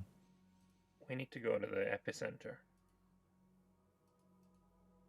If that's where the fighting happened. That's where we've been heading to. Then let's go. We gather a party and venture forth. Ooh, it's a candy. Get a leash on the Leonin. No, I feel like that's what we're following candy trail. Here we Breadcrumb. go. Okay. So, I'm not opposed to. I don't think we should avoid any flying islands at this point either. But this time, with what we've learned, let's respect any sarcophagus we cross. We have learned so much from this book. Yes. I kind of feel like we should find a different way to open the next one if we find another one. I mean, It's I also think getting dark. Why don't we rest? I was literally just going to say the same thing. Speak faster next time. Ha! Ah. You're too slow. it's about 3 in the afternoon, probably. Well, more than that. It's probably about 3:30 because you guys have been talking in real time. I've also expended a substantial number of spell slots. Should we? But you took an head- entire island out of the sky. That's impressive. For the second time! If I had a nickel for every time Ruby brought down a flying island. Ruby doesn't take credit or blame for the first time. This time she takes all the credit / blame. Island Breaker Ruby. To my credit, I didn't actually break the first one. That wasn't me. That was the Aeon guy. Yeah. Yes. Yeah, but Indirect blame at most. yeah, Sure. you're the Shall first one we- who stood on the island. So, as a reminder, because it has been a little while, it has been said that these places get more dangerous at night. Yeah. That's fine. So, how would you like to deal with this situation? Are you going gonna to go back try to and the- travel back to the village where you've been given a house to rest in, or are you going to try and find a safe-ish place on one of these islands to rest? If we go all the way Uh, back, the islands will change throughout the night most likely, and we'll have a different trail to get there than we started with. But on the other hand, if we know we're just going straight towards the epicenter, we We're not can gonna get get there a all the lot way there. faster. If we go there a lot faster if we're not stopping to investigate everything along the way. But we will have to find safe places to rest, assuming we can't just get there in a single day. I think we should set up camp here. I think so too. Maybe we could. I mean, it's 3:30. Kettle. Yeah. Okay. It's 3:30 in the afternoon. So, I think we've got some hours of light left that we can explore this island specifically a little bit better. See if we can find a cave. See if we can find just somewhere. Not a cave. If we can Waystone. get here, a waystone. Yes. Waystone consecrated. Good call. Yes. Dips So the either funky we bench. move forward, I was or gonna we say- backtrack. Heroes rest your weary heads. Yeah. Do you want to Seems like- backtrack to that then, and we could rest Yeah. there? We're on Yeah. the islands with it still, so why not? Cool. I'm gonna rest my weary head. Okay. So you're heading back to the Stone of Weary Rest. Yes. Okay. Somebody make a survival check to get you there, Mm-hmm. Gourd. because the trees are still shifting. Gourd, when did you change your name to somebody? Oh, I've always been somebody. You know what? You could use somebody. 27. Someone like you. Sure. 27. You do it fine. You've managed to avoid the moving trees. That's And where we differ. I had Queen lyrics in my head. You had whatever that was. King's Leon. We are not yeah. the same. That's the generation gap.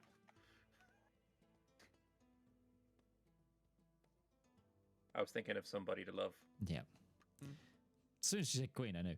I was just trying to remember where I was describing the environment.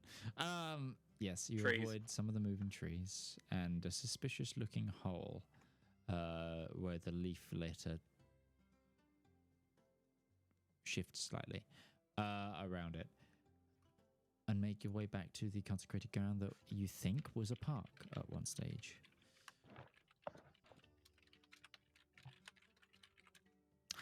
How would you like to set up camp? What are you doing?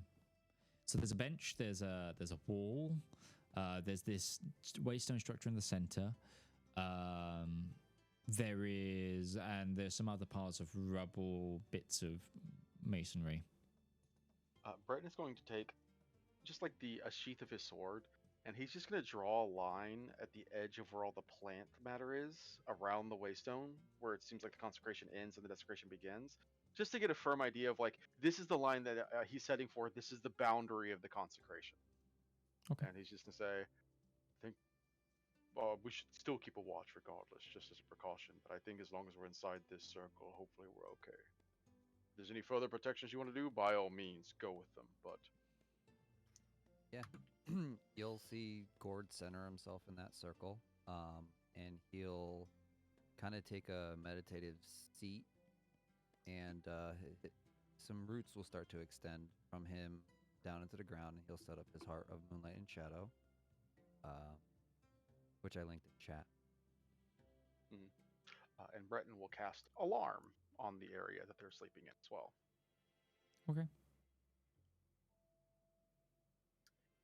Not that he needs to, because we have the weapon of warning. But you know what? Redundancies can help sometimes. Oh, absolutely. This is going to be the most secure, however big patch of dirt that these islands have ever seen. Mm-hmm. Because now I have a +15 to my perception checks. We all have those bonuses, yes. Plus, You have the +5, but I get the +5 on top of what I already have, so it just makes it go higher. It's crazy. So you are the Zep of perception. Basically, yeah. Valymr is going to cast sit on bench and read a book because I don't have anything that helps in this situation. The bench is up against the wall, which is kind of the ring, like the edge of the ring of this hallowed area, as a note. And you've made a 30-foot. is it a 30-foot radius around the stone? Yes. 30-foot radius sphere, which blocks light, right? As well.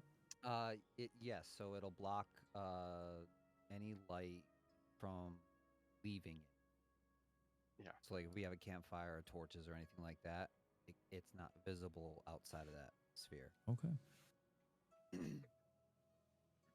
So like even if the waystone or whatever started glowing while we were around it, I think it would block that light as well, unless it reaches high enough outside of the sphere. I think no. It's in the sphere. It's 30-foot radius. So this thing, this sphere is huge. Yeah.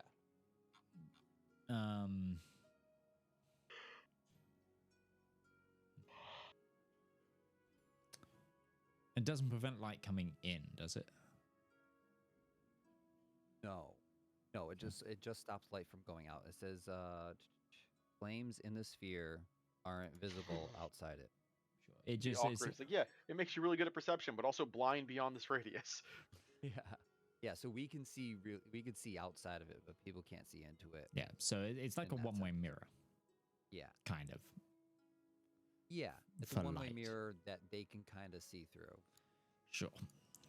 Jedi trickery. Okay, cool. That's fine. Fey trickery. Is there anything else you guys would want to do before the sun sets? Set up bedrolls as comfortably as they can be set up. Okay. Actually, wait, do we have bedrolls? Is that something we stopped carrying? Breton has a bedroll on his character sheet. Yeah, that's the literal minimal he could have brought along from the airship. I'm pretty sure it was before Retberry that he wasn't carrying that, but when we went to Retberry, he's like, you know what, I'm probably gonna need to sleep somewhere at some point. I'm taking this off the ship. He's just been carrying it ever since. Yep, totally fair. I do not, but I do have like 3 cloaks. You make yourself a nest of cloaks to read your book in. And Ruby has one too. Breton's carrying it.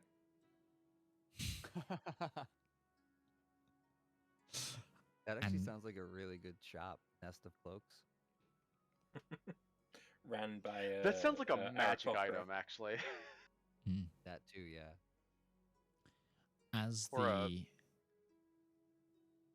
the light of day begins to fade, and the inscription on this